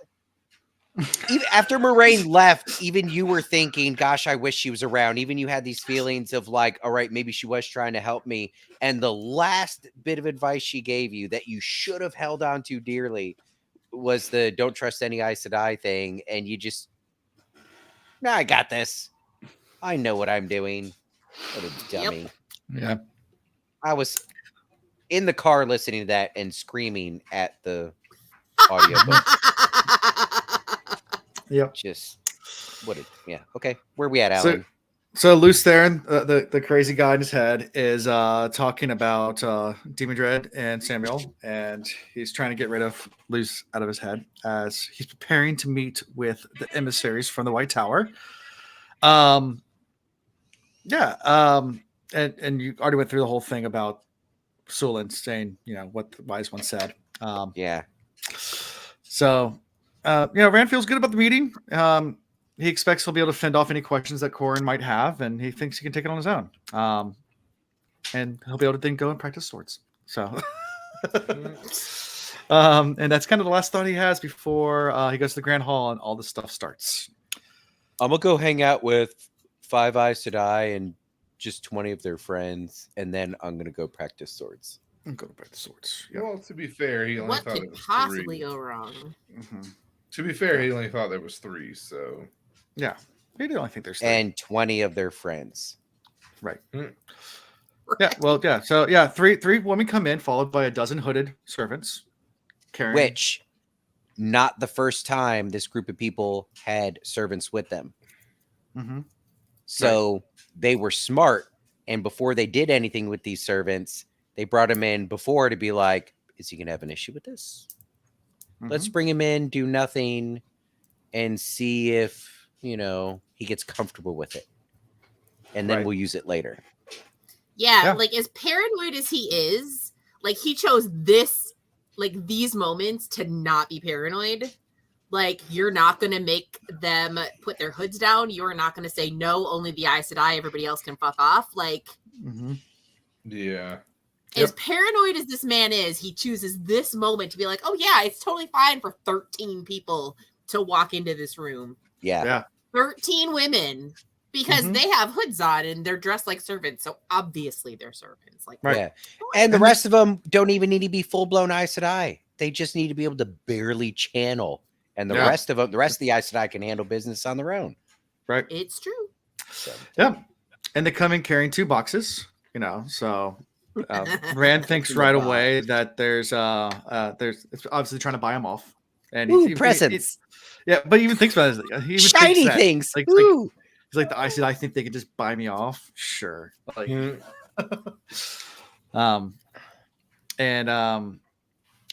even Galena's what's the first thing that Galena says to Rand is like, "It's a pity your green sister's not here today." And I think that's immediately where Rand feels the power start to come from the woman, and he tries to channel and realize. and Luz goes, "Fuck this shit, I'm out of here." Deuces. I'm out. You're on your own. Bye. Yeah. Run away, and run away. yeah, he's shielded. Brave, Luce Theron. And he's thinking to his head. Where did Luz go? Like that was my question. Was if he's supposed to be in his head, how did he get away, and where did he get away? And does this mean he's like not really in his head, but in his head? Like he's like hiding in his amygdala or whatever. So whatever that brain part is called. Yeah. Medulla. At first, frontal lobe. The way it was written, it made it sound like Luz made a conscious decision to get the F out of there. And maybe that's true. But also, Luz didn't start showing up until Rand was starting to channel. So Rand getting shielded, maybe that's what cut his connection to Luz off. Yeah. So did Luz run away, or is Luz not able to connect to Rand anymore because of the shielding? And that's, I know y'all won't answer that, but that's the question I had here. I don't know. Sure. I knew that was. Yeah, thank you, Or Alan. maybe Luz is in a whole nother multiverse and he's been communicating through his head through the one source, and now he don't want to communicate with him anymore. He's gonna find somebody else to pick with. A whole new world. That's a Raphael, I think. That's what we're gonna do. So Don't yeah, you dare touch the power. and the first thing Rand thinks is like, how could this be? It's only 3 of them. I should be able to overpower this. And he tries to, and that's when the other women remove their hoods, and he's like, They're like, Like, oh, I fucked up. do a little dance. They're like, yeah, you thought you outsmarted us, but we got you. That's that moment, like, so you're at school and you step up to those couple bullies that were talking shit and everything, and you got the power and everything. You're ready to hit them. You like brought a crowbar with you, and then you look around, all of a sudden you're like, why are so many people just standing here? And then you're like, they're all focusing on me, and then you like start looking around, you're like, hold on a second, I am completely surrounded, and then you end up in the news because yeah. Look, I spent a night in Germany out with my buddies. They wanted to go back. I was having a good time talking to a girl, obviously. Ended up hopping clubs with her. Went back near her neighborhood. She was not German. She was of a different cultural background. That neighborhood was very heavy in that. The guys were not pleased that I was there with her. When I went to leave, there were 2 of them that were talking crap, kind of following me. I turned around to kind of, all right, well, if we're going to do this, we're going to do this. I was pretty confident I had it. They looked malnourished. I think I could have had it. I was, not aware that coming around the corner was like 10 other dudes. And then like once I saw them out of the corner of my eye, I was like, let me get a few in so it's not a 100% beat down. Let me just go ahead and swing a few and then tuck and cover. And that's... Did I tell the story about my brother got jumped in college? So there's a fraternity at my brother went to UVA, University of Virginia, and there's a fraternity that they call themselves the Naked Marauders because all the guys in the fraternity get naked and they wear coattails and they go streaking as part of their tradition. Well, my brother's coming home from a bar drunk, and a bunch of naked dudes start running towards him. So he starts crap. So the entire fraternity completely naked beat the crap. He gets beat up by like 20 naked dudes. Just like beat the crap out of him. He's like gets smacked in the face with it. Knowing your brother, and not in a sexual way at all, but knowing your brother, I bet you when he tells that story, he's got a smile on his face. He's got jumped by 20 naked dudes. Yeah, so that happened. Things I'll tell his kid when she gets older. He's shielded. At this point, Corinne says something along the lines like, something along the lines that it's a pity that you didn't cooperate and go willingly, that we had to come to this. And Galena immediately steps in and says, well, since we get out, I'm Red Aja, we're in charge now. And Rand's like, oh shit. And they stuff in the box. Oh no. And Rand tries to scream, but can't. Yeah, I wonder if the normal reader is supposed to get here and go, oh no, and like feel bad for Rand. But after everything we talked about and how this was getting set up, I was like, that's what you get, dummy. You know what? My mind instantly went to where it's going later, which was, this is why they've been channeling so much. Yes. Been practicing, yeah. Not just practicing cover. They knew, they knew people were watching, so they wanted to make something very regular. Yes. So nothing seems out of the ordinary. Exactly, because his hope is like the minute somebody finds this much channeling going on, they're going to be on top of it. But this has been happening from the beginning. Same amount of channeling. Mm-hmm. Nothing new. Nothing out of the ordinary. Nothing to see. These women came here fully intending on putting the cat in a box. Well, I do believe this was their plan B. Their plan A was unrealistic. It was never going to happen, but this was their plan B. They got a dark friend leading them. This is always their plan A. They just didn't know it. I'd like to jump to Dark Friend, and or Black Aja or something like that. That's entirely possible, but no, we know they have Black Aja manipulating them. Yeah, But there might that have been doesn't. From within the From what tower. we know about Aes Sedai and what they think and how they think, like not even the dragon can talk to us that way. Not even like we're Aes Sedai. Like they're so full of themselves. This doesn't necessarily need to be bad Aes Sedai. This I is can No, see. it I doesn't can see. You're I right. can You're see right. normal Yeah. Aes Sedai operating like this. You're right. I mean, this is a red thing, and we got Reds Yeah. running the show, so I would agree with you on that. But I should never put air once. quotes around bad. I mean, Yeah. everybody in this book, every character is flawed in some way. But Huh. anyways, Yeah. I So then mean, we are jump. they going in with ill intent? Yes. Does that mean they're Black Asha? Not necessarily. right? Yes. Yeah, that's. I get you said it way better than my ramble. So what do you think we're gonna do from here? I mean, what do you think is gonna happen to Rand? I mean, do you have any predictions as far as is he gonna be brought back to In the Tarvalin? still of the night. You think I they hope he still? doesn't get rescued immediately. This is one of these held moments where I want him to you. sit in timeout and think about what Held he you did. tight. Rand is officially in timeout. Shoo up, shoo There is up, no shame in your shoo up, victim blame game. shoo Yeah. shoo up. I mean, So- considering like I think Rand's with us for quite some time. Like I'm sure there's a way out eventually. So like I'm not too concerned, Karian. but I want him to sit and think about it.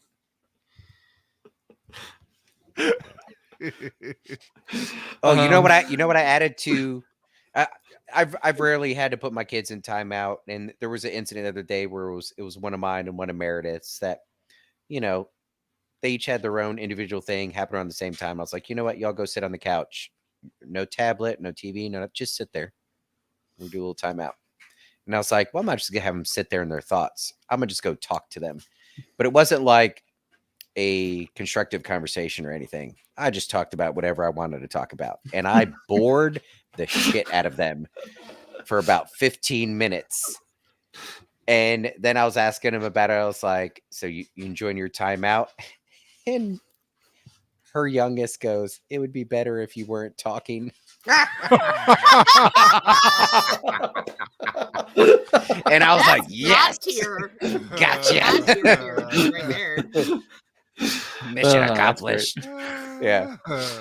So basically, they're just gonna carry Rand around and talk to him nonstop about nonsense until the point where he's really. I'm so upset. sorry. That's- Please let I'm me. so I'll sorry. I'll Just let serve me you out. now. I'll Just serve I'll do stop anything if talking. you just stop talking. Just stop talking. Just stop. So we switched to Bane and Chiet's point of view. I guess it's Bane's point of view, but they're always together. And they're sitting outside the Great Hall, and Bane's surprised when the Aes Sedai just come out after so quickly coming in, carrying chest and, confronted by Galena, and Galena tells her that Rand rudely told them off, and they're pissed off about his rude behavior, and said they'll come back in the palace in a few days. Well, yeah, and that's pretty much all we have in that little. What a perfect plan. Mm-hmm.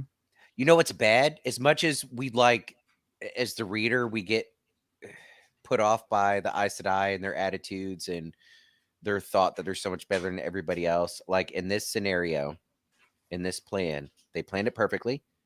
Their plan relied on they knew Rand a little bit better than some of the other Aes Sedai. Either that or they guessed right in how he would act. I was gonna say, And which they is took really took great. advantage of his being naive. I don't. They just planned it perfectly. Mhm. I mean, how else can you?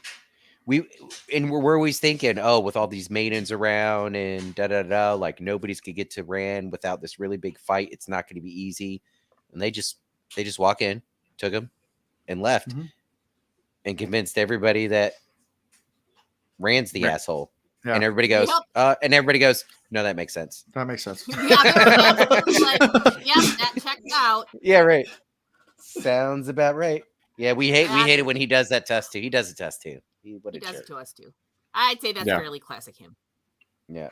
Right. Oh my gosh.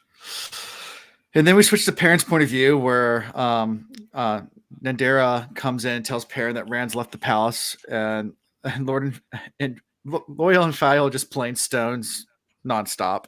And parents like that doesn't make any sense. Why would he leave? Like he had plans for us. Like he would leave without telling us. This doesn't make any sense. And then Dara tells Perrin that this is normal behavior for Rand. Rand, he just sometimes just ups and leaves and does stuff like this. It'd be like that sometimes. He'll be back in a day. Yeah, yeah. And yep, we had this little snippet. Yeah, Perrin's a little sus, but all the IU are like, yeah, this is what happens. He does this. It's like they're literally just like, yeah. Yeah, Constantly pulls this shit. Good cover story, man. Well, yep. Again, that's what Rand gets. That's all I can keep saying. I have to say, I'm proud of them for their plan. They executed it perfectly. They made off with really a huge prize, and they will be halfway to Tarvalin before anybody pays any attention or thinks anything of it. Because like y'all said earlier, they've tracked his patterns, they've watched his comings and goings, they realize that nobody really has a firm understanding of what he does and how he does it. They were genius. Like they are the real Aes Sedai. They are the White Tower. Like, all right, you ready for crazy theory, conspiracy theory, whatever prediction? Fuck yeah. All right. He's bonded. Either with the shielding or whatever. Is it Alana? She's gonna know something's up. Alana's gonna communicate this with Varen. Even though nobody was supposed to go near all the male channelers, Varen, being a brown like she is, probably like, fuck it, I'm gonna go check them out. And somehow she's able to get the information to Taim that Rand's been snatched up. And now Taim, able to travel, is part of the rescue plan with all the Ashaman. And this is where shit hits the fan. There's just one crazy way this could go down. Okay. Sure. It's a good theory. Yeah. Somewhere in here, Varen's going to brown. Because that's what she do. But Varen's browning generally turns into some really interesting series of events. Yeah, that's Varen. true. I love Varen so much. That's great. She's fucking top tier. I love Varen. Yeah. Varen's awesome. So after this point of view, we should back to Rand. Rand's testing his shield. Realizes there's 6 points converging to 1. You can feel they all feel a little different. So he's testing the shield. But he's lost complete track of time at this point. And this is when he regrets not taking Moiraine's advice not to trust anyone. Dummy. And hopes perhaps one of the wise ones who can channel, or maybe another Aes Sedai, walk past and feel all the channeling happen. They're not going to notice a difference? No, they planned for this. Yep. They were straight up geniuses. Like, they were G's. I like them. Like, I love what they did here. They thought it all out. They did.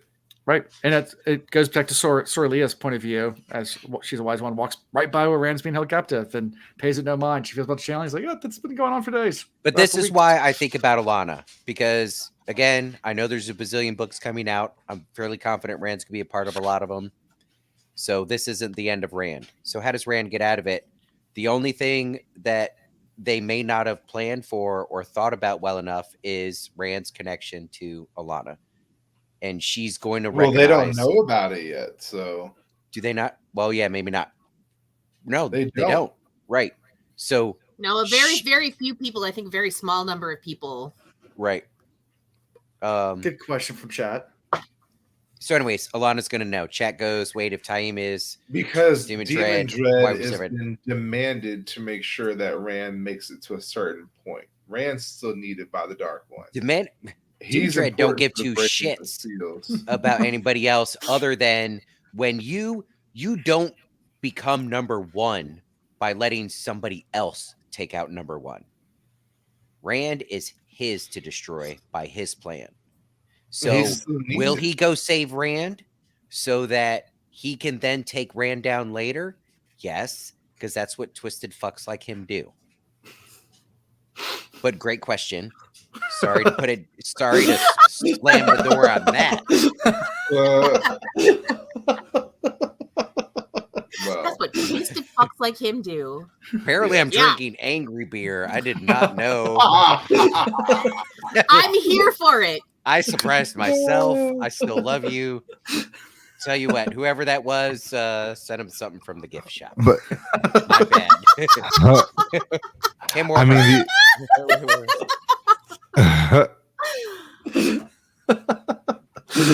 but I mean, you're absolutely right. And the other side of that is because Rand's still needed. The Dark One needs him for something. Maybe the continuation of the breaking of the seals can't occur if they take out a link too soon.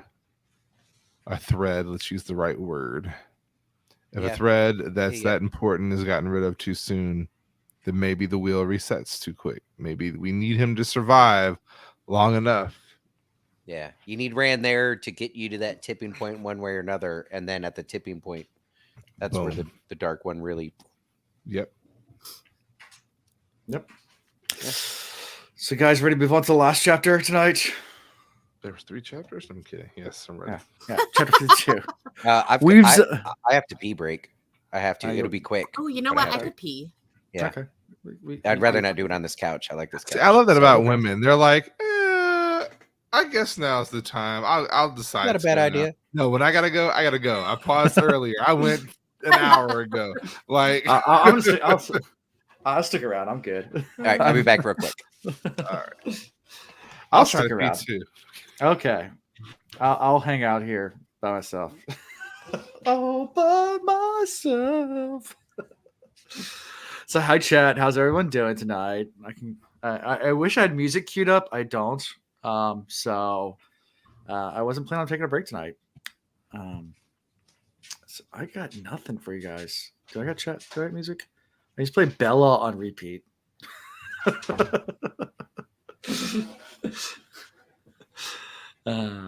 Pee break. Yeah. Sing for us, Alan. That's all you get.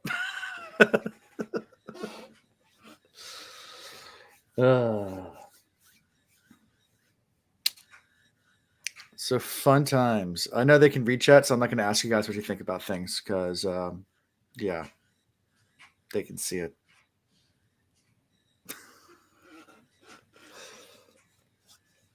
Actually, hold on. We need music. I can play some music. Hold on. Let me see what I got.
All right. Enough of our back. All right. Enough of us are back. Chris ran away too.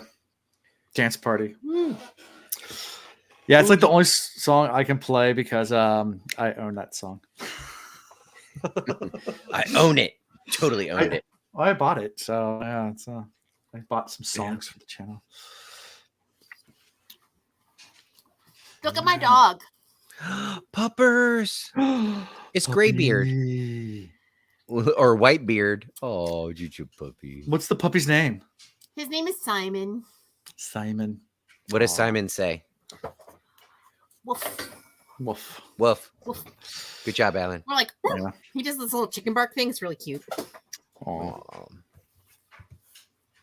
that's He's cute. a good boy. He will be 16 in February. Oh my gosh. Oh wow, that's an old. And pupper. what breed? He's a border collie mix. Yeah. Is there any lab in border there? collie, like what's that? Is there any lab in there? There might be some lab. There might be some like flat coat retriever. Oh yeah. Well, yeah. I not guess really it's some kind of retriever. Yeah. Yeah. You can see a little bit of that. So, yeah. Ripe My old ex-husband age. and I adopted him. We got him from the Humane Society. He was one of 9 puppies that were born from a stray who is at the shelter, and they were excited to have a litter of 9 because then they could name them after Star Trek, and one of them could be 7 of 9. So they. Oh, it's perfect. But Simon, he was Kirk, but we decided to name him Simon instead. And yeah, when we got him, we thought that he was like a lab puppy. Yeah. And then he like started getting into his awkward adolescence, and I'm like, yeah. fuck. That's Did he border get collie. did he do the Fucking herding? border collie. Any of the nipping herding? He Little doesn't mouthy? nip, but he does like the border collie stare thing, you know, where they like Yep. lower their heads and they just stare. Yeah, Yeah, he does yeah. that. Oh yeah. For 1 second. And he does get mad if we're not like following Yeah, the we're on a schedule pause. or the No, routine. you're fine. Yeah. Even Is if that you're on Meredith? camera, You wouldn't be on camera. You're fine. Hi, Meredith. We love you, Meredith. Oh, they said hi. They Meredith. love you. Nice to You're meet the you. best thing that's happened. She doesn't want to get on camera because she doesn't have a bra on right now. Girl, Meredith. I feel It's that. okay. I don't have mine on either. We're on a pause. It's okay.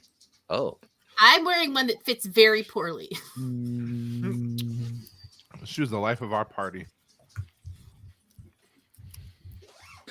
All right, guys, ready to go in? No Yeah, let's do it. problem. I am ready. All right. Chapter 52. Weaves of the Power. And we got the dice. So that means we get some Matt. And we start in Matt's point of view. Because Matt's playing some dice in the common room Is he? of the one He's woman. losing, Yeah. which is crazy. The luck used to be strong in him, and it's like the further away from Rand he goes, the lower his luck is. No, I think he is very close to his destined significant other. I mean, what else could possibly be destroying his luck force? And I mean, I know that sounds negative, but like, you know, the person you connect with the most, they have the power to like help you raise to great heights, or they also have the same power to like destroy you and just. So yeah, he's somewhere in here. He's met his counter, or maybe his Okay. match. It could be a good thing. It could be a bad thing. But, Okay. or somebody that knows his. Yeah. Yeah. So as he's playing dice, Vanine,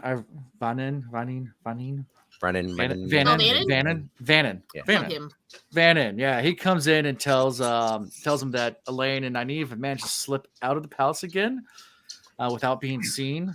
And Matt ends his game to go speak with Mistress Anna, and she comments about his luck here, and you know, her husband should ask him where to fish. Makes some kind of funny comment about it. Oliver's also here, and he's been doing some horse racing. Ollie. Look, So Ollie's a G. yeah, I can't wait for Brigitte to meet her Ollie. Do you really think that's a thing? Maybe it is. I think it is.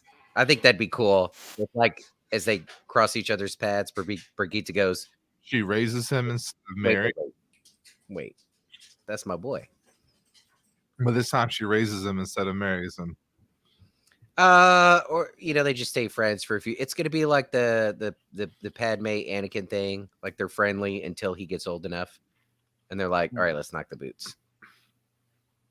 okay. That's a So a Oliver- great groom him. prediction. Oliver hates Sam. Hates sand. But he does like horse racing, much to Matt's dismay. He's actually kind of upset with Nalcine because he's entered Oliver twice as a jockey now. But Oliver's won both races, so he's kind of a natural at it.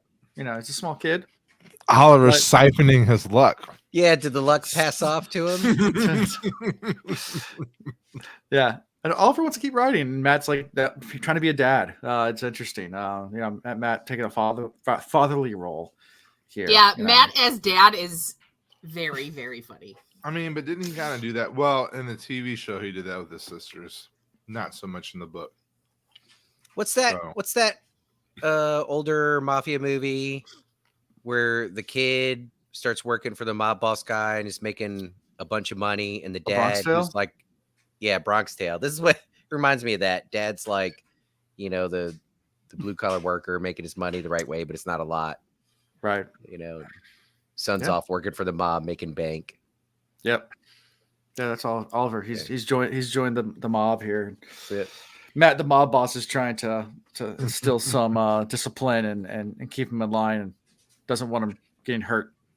And also, Oliver starts to flirt with one of the maids, or is it the Matt's like, who does he get this shit from? Yeah, I know. Looks in the mirror. Ah, shit. It's like that commercial from the 80s. I learned it from watching you, Dad. Oh, fudge. Well, I wasn't going to tell her. I've heard it from my old man at least 100 times. Schwartz. The little boy cat and the man in the moon. What's that song? Yeah. Cat's Cradle. We'll get together then. Cat's Cradle. Yeah. Cat Stevens. Yes. It's a good song. I think That's what it so. reminds me of. Well, speaking of bands, that's where Matt goes, is to assemble the band. Matt goes up to his room where Narum is fussing around. Matt helps Matt get dressed. Matt tucks in all his knives, the million of them, all over him, and takes his spear and goes outside with the rest of the No, he leaves the spear, doesn't he? Oh yeah, Have we right. He leaves the noticed spear. too many Yes, people? you're right. He leaves. Have we the spear. noticed that every character eventually turns into that stereotypical hero that when they have to pass through a metal detector and take their weapons out, it's a 5 minutes of pulling knives out of all sorts of. Tom's pulling shit out of his mustaches, like just. It's true. They're about to pass through, and the guard goes, "No." They're like, "Oh, and wait." then they pull knife. the last one out of their sock or whatever. Yeah. Yeah. Oh yeah. Oh, and a yo-yo. Sorry. It is quite a classic trope that Jordan definitely leans on here. It's like they all got it. Yes. Men's even starting to do that. Yeah. And leaves them. Says he orders to find a boatman with a ferry to help them cross because they're heading out with the band today. Wait, like this time we're gonna go across the water because we haven't searched there yet, and we can't find them, so we're going across the water. Going to go to the Rahad. Yeah. So, and then we switch over to Elaine. So, anything from all Matt? I know it's not a whole lot there. I mean, it's a couple of pages, but not much happens besides just Oliver's racing horses. Matt's gambling, not doing well. Yeah, but I feel like the luck thing is important because I mean, well, it is important. It's surrounding Matt the whole time, and now his isn't there. But then, as we find out, his luck is not great. We find out that Oliver's is. So, what's happening there? I don't have answers. The luck has been keeping him alive. Correct. So we need that luck to stick around with him. Okay. But his luck comes from this ancient connection that he's developed. So if there's a counter to his luck or something that, or maybe a boy that was born that was really him, and so now it's like battling with himself. Oh, you think Oliver has some relation to him? Truly, maybe he is him. Well, that would just be trippy. I won't write that off. But that would be the purple light that you have in the background is making me like, maybe maybe two masses that are the same cannot be in one universe at the same time. And now we're having to spin one of them out. Maybe Matt has to die so that Oliver could become something greater. Well, maybe Matt learns the ability to not only control his luck and maybe he can share it with others around him. And maybe because of the affections he's developing for Oliver and like a fatherly type figure and want to look out for him, he's able to extend that to him, but then it takes away from him. I don't know. All sorts of, I don't know. I have a feeling that there's some sort of counter to his luck that is present. But then I get worried. I mean, then I start thinking Forsaken or maybe something worse that we don't know about. Because if Matt's luck comes to him through this connection with his ancient self or something like that, and there's a counter to it, then wouldn't that counter also have some connection to some, far back distant counterbalance, right? Are we talking Forsaken? Are we talking something further back than that? Are we talking quantum entanglement or what? No. Could be. Could be. I'll leave that to Alan to answer. I don't know. I don't fully understand quantum entanglement enough to actually answer these questions. Yeah. I can scratch the surface on these things, and then my mind just kind of melts, and that's all I get. I just know if you see something that's blue, it's not blue. You just see the blue reflecting off of it. Yeah. And that still blows my mind. Yeah. So what is there is everything technically the same color, but they just reflect differently? What is? Well, there can't be is without isn't. That's my astigmatism. Okay, like, I'm actually seeing okay, Bill Clinton. people like myself with astigmatisms are seeing the real world. Oh yeah, what if we got it right? And then everybody else has it wrong, but they want to correct our vision to make it. There is a blur around everything. There's a halo around everything. There is. Dude, my astigmatism gets bad sometimes. Driving, get all the. Oh yeah. See the road. I'm like. I drove like that till I was 25, and then I got real glasses, and then like the world was in 4D. I was like, oh my god. Yeah, I get it. I get it bad sometimes. It's just if I'm tired, it gets really bad. But anyway, so switch to Elaine's point of view in the Rahad in the ghetto. See, now we're like in my old stomping grounds, I feel like. Oh, real at home. Yeah. This was a comfortable chapter for me. Exactly. They're in the rough area of town searching for the Bull of Winds. In walls, baby Street crying. Everybody knows what's buy going that. on. Yeah. That's the projects. Yeah. Have you ever seen the Disney Hood version or whatever, where it's Beauty and the Beast? Yes. Yeah. Where instead of like bonjour, it's what's good? What good? It's like You seen her? What's good? Be her. Seen her. That yes. It's great. If you guys haven't checked it out, I'll find it and I'll put on Discord. It's fantastic. There's an entire like Disney in the Hood. It's great. So yeah, they disguise as poor widowed women because Tylan said that would probably be that refused to marry again. They're wearing knives to symbolize that, and Tylan suggests they won't be bothered if they look run down and not interested in anyone else. And as they make their way through all these different streets, they find the building they think is the building they saw in Tel Aranriad, and the people there are not really that friendly. Don't look at it all. And a brawl actually breaks out on the street. Knife fight, and the crowd just sits and watches because that's what happens. That's what they do. Because that's what they do. They pause, pull out some popcorn, watch for a little bit, chomp on the popcorn. But that's cool. Exactly. Maybe this is where men could just pop out of nowhere, shank somebody, and leave. It would fit. That's what they do here.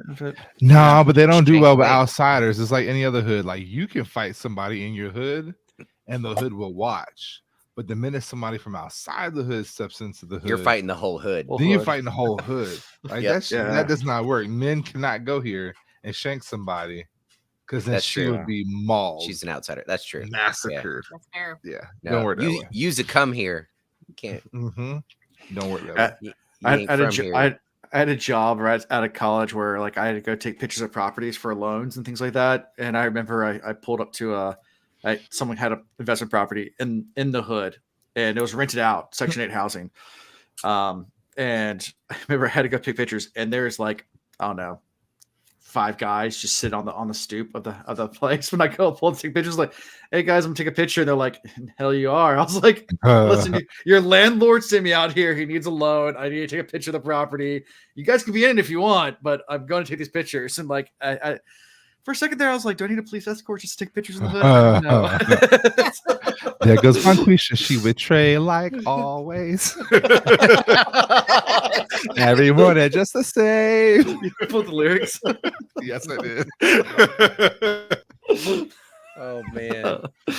Well, Alan, if it was college or just out of college, maybe we weren't too far removed. So we talked about this before. I probably could not go back now and be able to talk the talk well enough to even, I wouldn't be able to. But college years or just after college, I could still go back around heritage, whatnot, and talk it up. And after a couple seconds, at first they'd look at me, and then after talking for a little bit, they'd be like, okay, you're well enough that you're from around here. You could be in the conversation. You may not get respect, but you're allowed in the conversation, right? When we were in high school, we went to high school in the hood. So it was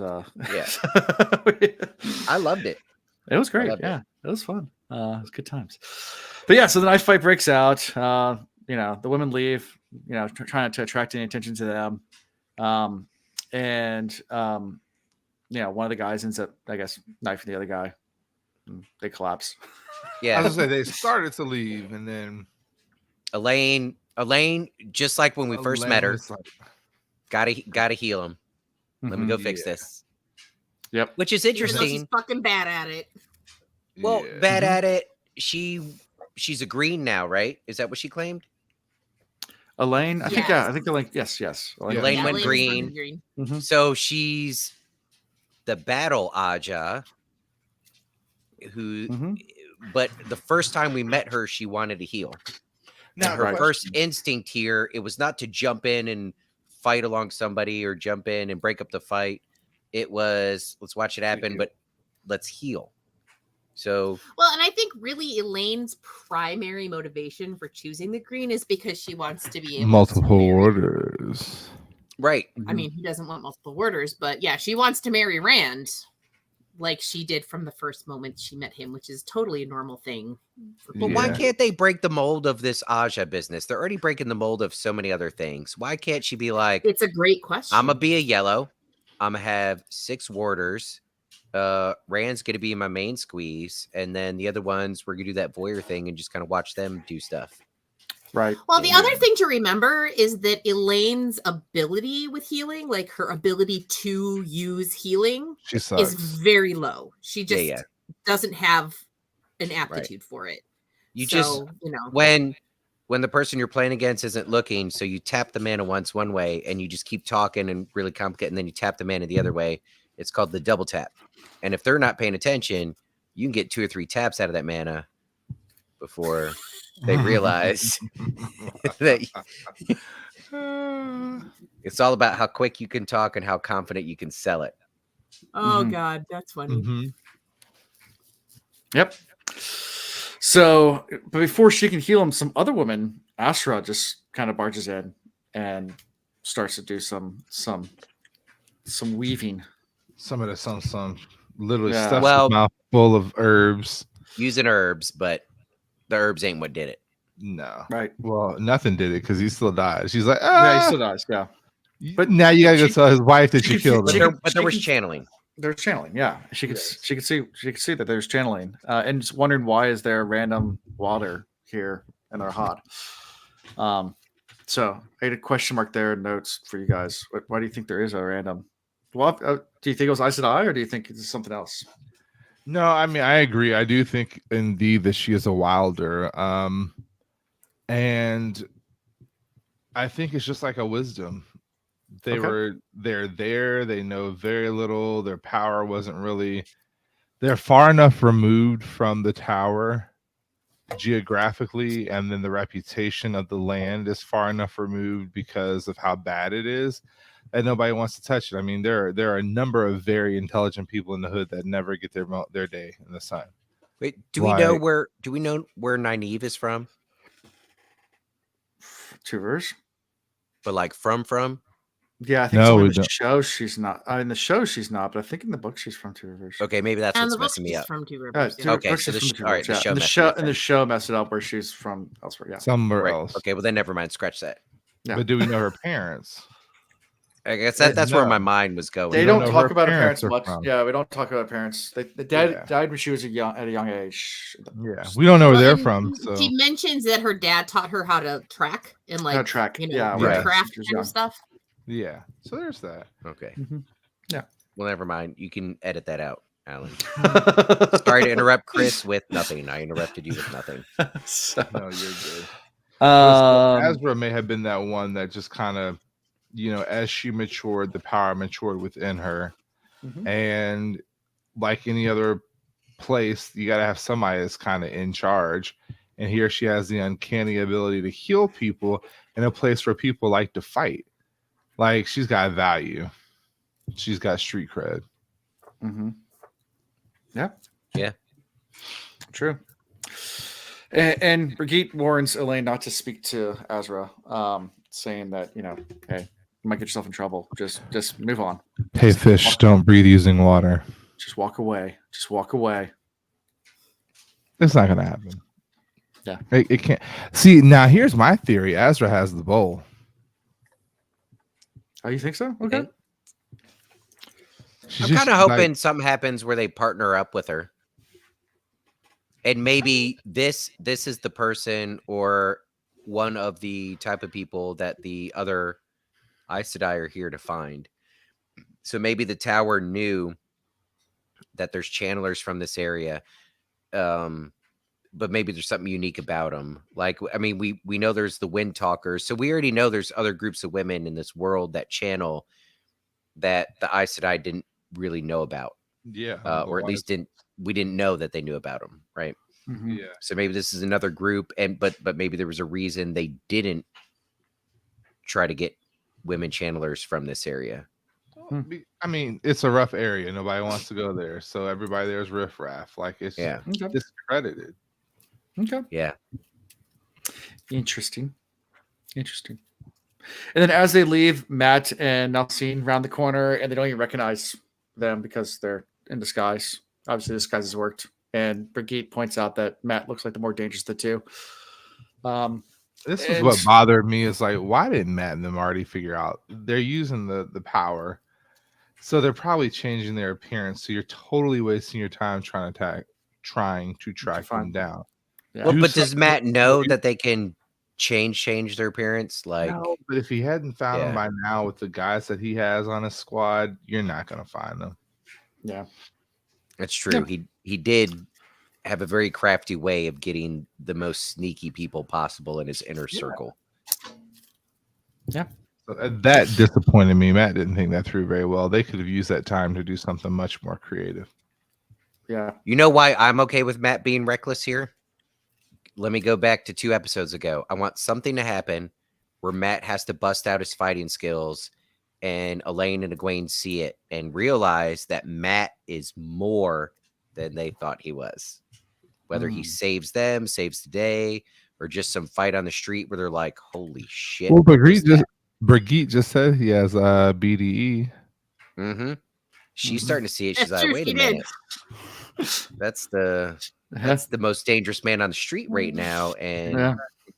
I might not have seen it before, but in this context of dangerous people, that dude is somebody. Yeah. Exactly. Mm-hmm.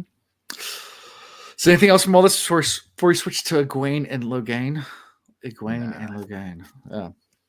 This is really the most exciting thing that happened in all these chapters. I can't believe we've talked so much about everything else. Yeah. This Egwene Logain thing. This is what we're here to talk about tonight. Yeah. Okay. Let's talk about it. Trouble is there's not much to say about it other than what happens. And it's Yeah. like, holy shit. Yeah, Yeah. It's about to go down. It's about to go. Actually, no, I don't think it's about to go anywhere. It's a big turn of events. It is a big mix. It is. Yeah. I think if anybody calls Taim out, it's going to be Logain. So that's what I'm not worried, but that's what I'm anticipating. Even if Rand sticks to his policy, all male channelers Tom, come to let's me, get here even first. Hey even guys, if you Logain haven't comes to him. read, Logain's been asked what he thinks about Rand's policy on male channelers and the amnesty, and he's like, "The Oh, yeah. fuck, this is what you're asking me?" Arrgh! And What then question is that? like they're like, "Oh my god, just lock him back up." Yeah. And then Egwene's like, "We're gonna set him free. Just let him Yep. go." Free, set him free. He Set pretty much summed him this whole free. scene up just real fast. Yeah, that's pretty much what happens. we're gonna drug the other eyes to die. We're gonna, turn a blind eye, unlock the door, and Let him see go. where he goes. And All right, this so is with- Egwene playing chess when everybody else is playing checkers. I fucking love Correct, Egwene. correct. This is that multi-level chess. Yeah, So 3D It's not even chess. regular 3D chess. chess. This 40, is 3D chess. This Yeah. and this is why Egwene is my character of the night. Damn you. We're Did I not there say- yet, Chris. Did I take your person? You can have her. Why is she your favorite? Now I'll pick Logain because this is going to be a catalyst to some shit. And It and is. thanks for the Mhm. quick summary. We covered the whole chapter, but this is where it's going to get interesting. Does Logain just go off and do his own thing? Possibly. Does he go meet up with Rand or Taim or attempt to go find Rand? Even if that happens, He's going to be drawn to Rand. Think about it. Before we even go there, first, my real favorite characters of this chapter, though, are the wise ones because they created a very wise woman in Egwene now. And a book ago, I hated Deep. Egwene. Like Deep. I went from loving Egwene to hating Egwene, and now I'm like, I love Egwene. Like I would marry an Egwene type. mm-hmm. Like she's in control, in command. She's very subtle. She lets you think you are in control when really she's just making you do what she wants in a sly way. Not even sly. She's just being herself and letting you think. Well, her aptitude for politicking is Yes. extremely impressive. And like It obviously she's learned from Swan. She's so from learned the best. backwaters, but But she obviously has like aptitude for this kind of shit, and she's She got a doesn't mind just- for it. Yeah, and- she doesn't dismiss anybody or any input. no, not at all. She filters it all and Correct. she goes, all right, well, this is what you're telling me. This is your angle. This is what I could get out of you to help me with what I want. Or maybe you've revealed something new, so it kind of changes my plan. But like she doesn't dismiss anybody. And she and- doesn't and mind she- taking her time. Right. But she finds a way to use that information to kind of mold her own plan. And this really, really, really came to fruition because of the work of the wise ones. So we got to give them their credit. I believe with that. Due. Yep. And they have Mhm. molded her into a very, very brilliant person. Yeah. Whether she knows it or not, she's acting right now is one of the most confident characters of our original characters. Agreed. Mhm. She's willing to do her own thing and And I never confident in thought it. I'd and- talk to her about her this way. yeah, she had Okay. some shaky moments. Well, she had Dancing some with the experiences that Thwomphawans broke her and- down. So Yes, there's that too. yeah. Yeah. And then after all this, she decides to go sleep and take a nap Sure. because this book's all about I'm late. naps. I'm late tired. So take a nap. And find the I'm missiles. really tired. Yeah. And then goes to meet with Elena and Nynaeve and Teleron Riyadh to get reports on how the hunt for the bull's going, which is not really that great.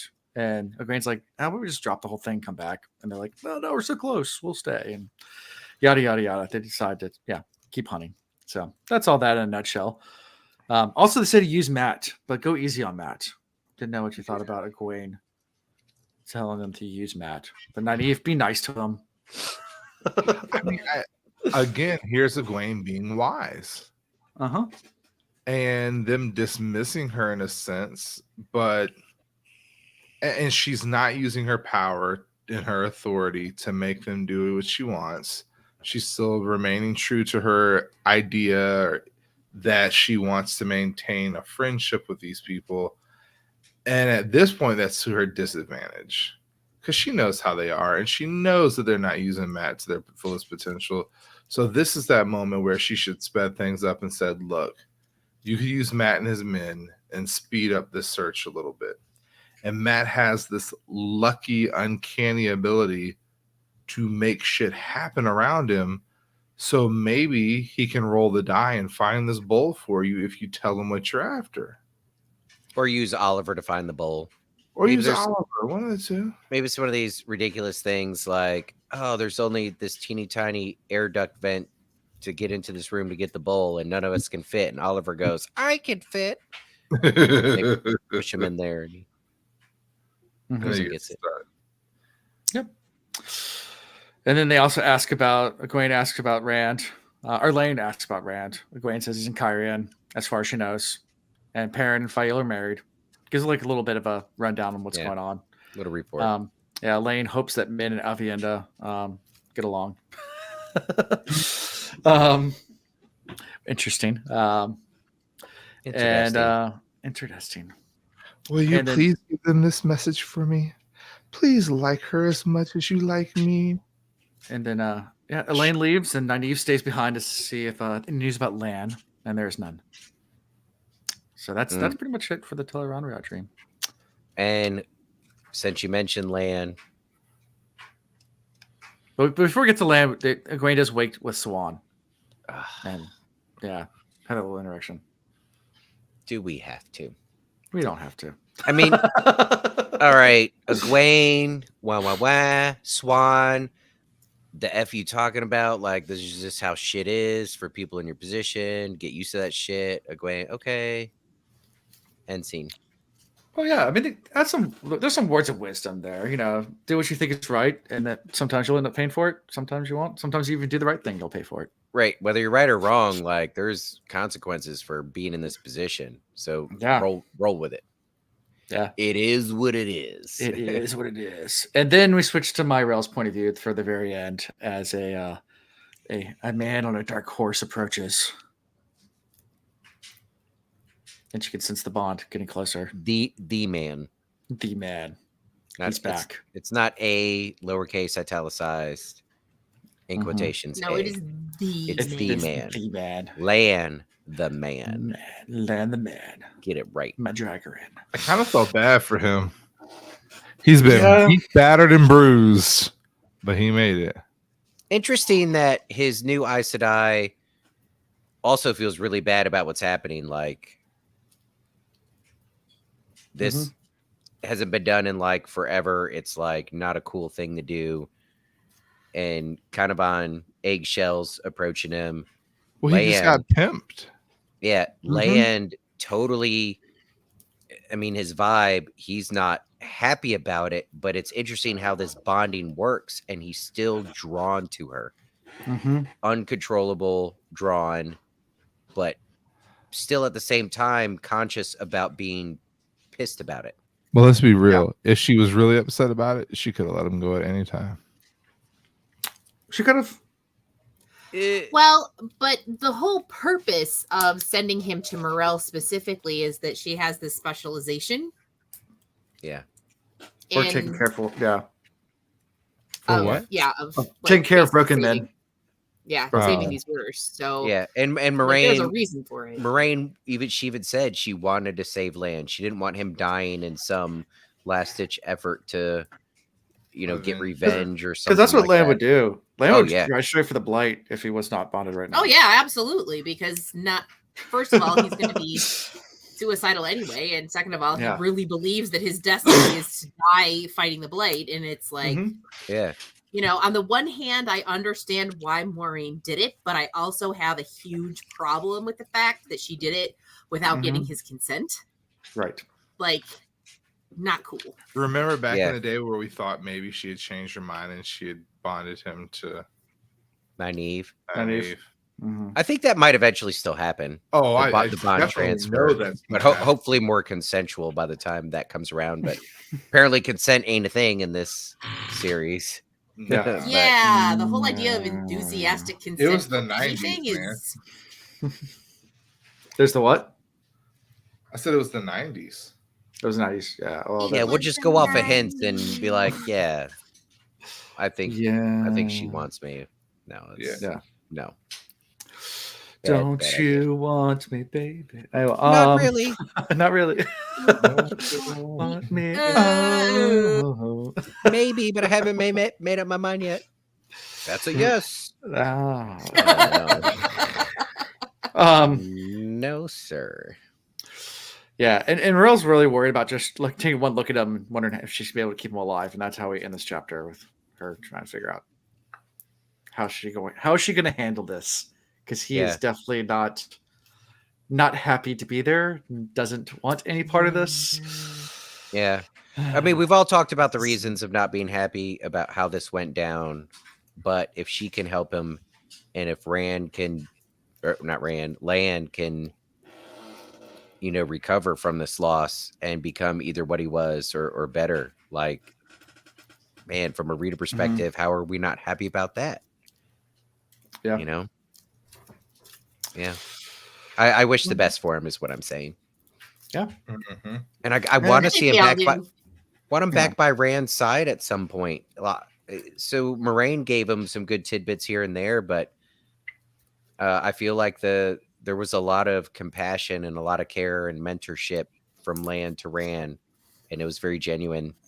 You know, they're not in the same positions, but Land could still recognize that Rand was getting into something. He's just way over his head, and he in some overt and some subtle ways just tried to prepare him and train him and teach him and share with him what he could to give him better odds, you know? Well, one of the things that I love about Land's interactions with Rand, like from the get-go, once everybody figured out that he was the dragon, like he didn't treat him any differently. His own friends that he grew up with his entire life were like, "Oh my God, you've got cooties, and run we away now." Yep. Like, but Land continued to treat him like a human being and like a person with value, and like you said, did what he could to try and give him better odds to help him as much as he could to be successful. And, a very kind of, I don't necessarily want to say it was a kind of fatherly kind of thing, but maybe like an older brotherly kind of thing. Yeah. That, He mentor I think in some capacity. Yeah. Like I think he felt a certain sense of responsibility for dragging him into this because he was one of the ones who took him away from his home. Not that there was anything they could have done about it, but I do think that he felt a certain amount of responsibility for that. And or kind of like oh shit, you're young, you're still a kid, technically barely a man, and you're getting drugged into this fight I've been fighting my whole life. Boy, you have no idea what you're getting into. Boy, let me do something to help. Like, yeah. So, but no, instead he's half dead. Yep, he's struggling. And that's how we end this chapter. Dun, dun, dun. Alan sent us a message early on going, "Hey, I apologize for leaving you guys in the worst place ever, but there was nowhere good to end and to begin next." And I'm not even mad at this spot. This is a good ending. Yeah, this one's not bad. Next week's gonna be worse. Yeah. This is still mixed. This will be a lot worse. This is mixed emotion, but it's not horrible cliffhanger. No. Yeah. Next week. I love Land, so I'm happy to see him back. Next week is gonna be a horrible cliffhanger. I can't believe you're making them wait another week, dude. Well, no, we're gonna read it faster now. I think what we're gonna do is we're gonna record on Tuesday and then we'll do a live reading on Thursday. So you'll have to wait 2 days. So it's okay.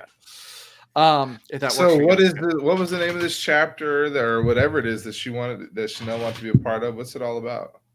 Yeah, we'll get there. But the next 2 chapters we're doing are the Feast of Lights and the Sending. There's a taking and then ascending. So we sending Rand somewhere? I guess so. No, it probably has nothing to do with Rand. The way Jordan is, has absolutely nothing to do with Rand. Not for 3 more books. He's gonna disappear for 3 books, and people are just gonna keep going. Yep. Where is he? The Feast of Lights. That's what really intrigues me more, because do we really have any conversation about lights anywhere ever? Hopefully this is still the Matt Lane Nynaeve scene. Nope. We're gonna get whole new characters. We're about to go on a whole wild ride. Whole Yeah. new world. Yep. Oh, it's Loyal's wedding. Maybe that's what it Maybe is. we end up with the Tuathawan. Yeah. Real quick Ah. before the final battle of this book, let's have a wedding. Let's have a wedding. Or Yeah. we hang Not out not a red why wedding. not? We're just- with the Tuathawan. I think we should go back to them. Oh yeah. Yeah. The It the sounds like a Tinkers. fun chapter for them. The Tinkers, they would do a Feast of Lights. They're busy tinkering pots. I'm looking at wat.fandom.com right now, and I'm actually looking at the chapter 54 summary, and it has the list of characters, and it has the horses listed as characters. Oh, nice. It's got Stayer, Stepper, and Swallow all listed as characters. in this Hey! Oh. Oh, there's a good hint. All right. Yeah. They have a lot Jess, of you could it come out has a ton of anytime. I like it has a ton of characters listed. Yeah, there's a lot of characters we have to go through. Go through these chapters. A lot of stuff happens, and it is a big cliffhanger, and I apologize in advance. You are not So forgiven. favorite character from these chapters. I know Chris already said Egwene, stole Ian's thunder, but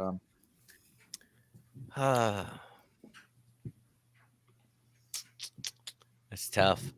I mean, I'd like to say Egwene also. We already said all the reasons, yeah. but as a group, the Aes Sedai that snatched up Rand. I'm not a fan. I'm not a fan of it. But how many times did we say repeatedly, both Chris and I, like how smooth their plan was? Yeah. Oh, I don't like it, but I got to respect it. gotta respect it. Yeah. That's a good game, bro. Don't hate the players, hate the game. Yeah. So, I just so realized- my go ahead. You finish what you're gonna say, then I'll tell you what I realized. I was gonna say my favorite character is Tomanes. You know, that's what Get out of here. He's always in my realized heart. He's always in my We're heart. supposed to drive to Virginia on Tuesday. That Thanksgiving just snuck up on me really fast. Yeah. Yeah, I we're didn't- hosting, next- and I need to clean my fucking house. Never mind. Next Thursday is Thanksgiving. You're right. Fuck. So Do you want to I mean, I'm free. I don't have my kids, but I'm sure y'all. Do you want got to record on plans. Thursday, and then we can finish the book on Sunday? It's a lot because we'll have to do a Works live for reading me. I'm too. joining your show now. oh, Yeah. you mean how is this working out? You mean this Thursday? Record this Thursday? We can record the next two this Thursday if you guys want to read that fast, and then we have to do a live reading though between then and when we record. Do might as well. So you're saying do a live reading Wednesday night, How- record Thursday? No, we have to do a live reading after we record the next chapters because we have to read So read the last- next chapters, record Thursday. I could do Mhm. that. Okay, I could do that. And then when are we supposed to do a live recording? I don't know. We have to figure that out this weekend. I can't do Saturday. We can figure this offline. We'll figure. We I have to do mean, this we one. can work that out. I can drive Tuesday night and still do a live recording, or Chanel can drive and I can. Yeah, Chanel can drive, and you can do a live recording. You cannot drive and be on video at the same time. That is not safe. Yeah, Chanel can drive. Okay. Yo, my cats roll up in a gang, by the way. Like when they come at you and they want something, they don't come alone. They both come together. They give you the Okay. biggest big eye looks. Cats are weird animals. Dogs, I understand. Cats, Cats, I yeah. just don't get. Yeah, They're weird. cats are weird. Yeah. I love cats though. I'm Yeah. allergic to them though, so I can't have them anymore. I am too. Mine are hypoallergenic. Oh, Nice. Bengals. Nice. Well, Jess, thank you so much for coming on. Can you tell Thank you for everybody having me. This is very fun. where- When are you where Are the- you joining us Thursday? No, I'm kidding. you will be welcome back, definitely. Yeah, and we'll announce on our Discord and Twitter and everywhere what our next scheduling plan is when we're going to record stuff. But we might make some changes around things. Jess, where can people find your content? I know you mentioned YouTube, podcasts. But is there any handles or anything like that? Yeah, actually you can find all of my stuff on my link tree, which I need to figure out what that address is. Give me like 2 seconds because I'm I've never even very heard of bad. Linktree. We're What is Linktree? stalling. We're stalling. No, seriously, what is Linktree? I've never heard of that. Falling.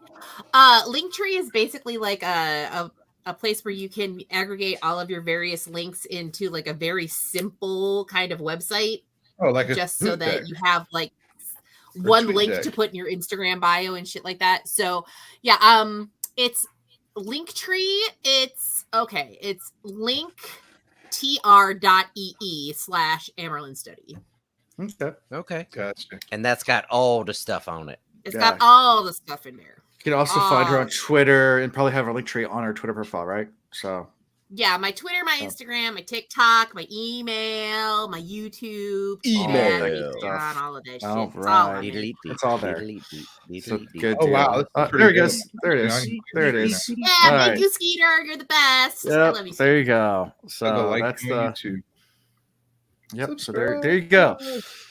So you can go see all of Jess's wonderful stuff, and thank you so much again for coming on. We'll have to have you back at some point. Yeah, thank you very much for having me. This was a lot of fun. Yeah, it was fun. How we can be found is at the Wheel Reads, thewheelreads.com. That's our website. It has links there to all of our stuff.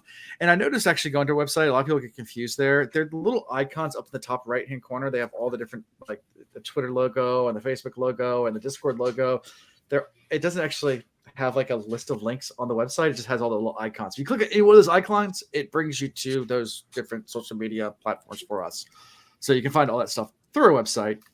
You can also find our Patreon there to give us money so we can buy things like lighting for Ian. I'll get it right. Give us your money. I didn't really try tonight. You know, I do actually have extra lighting here. I can give it to you sometime.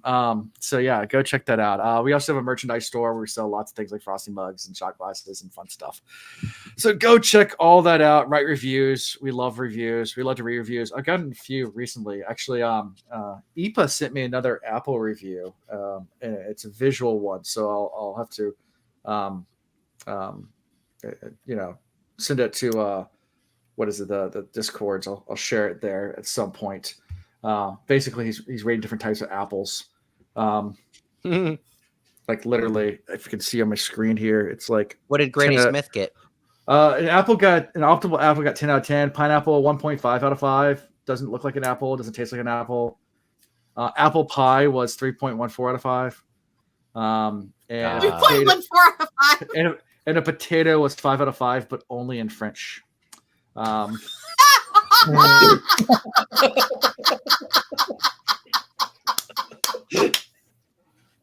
thank you, Ethan, for that wonderful Apple review. We do enjoy our Apple reviews. So yeah, rate us everywhere. Was that our 50th Apple review? Have we hit 50 yet? We've had more. I don't keep track anymore. Yes, we have more than 50, but I can't track down who the people are because they don't have like. I can't say like. You can't find out who the people are. Like it's not. Yeah. It's a mystery. Yeah. So that's all I got for this week. Until next time. Peace. Okay. Bye.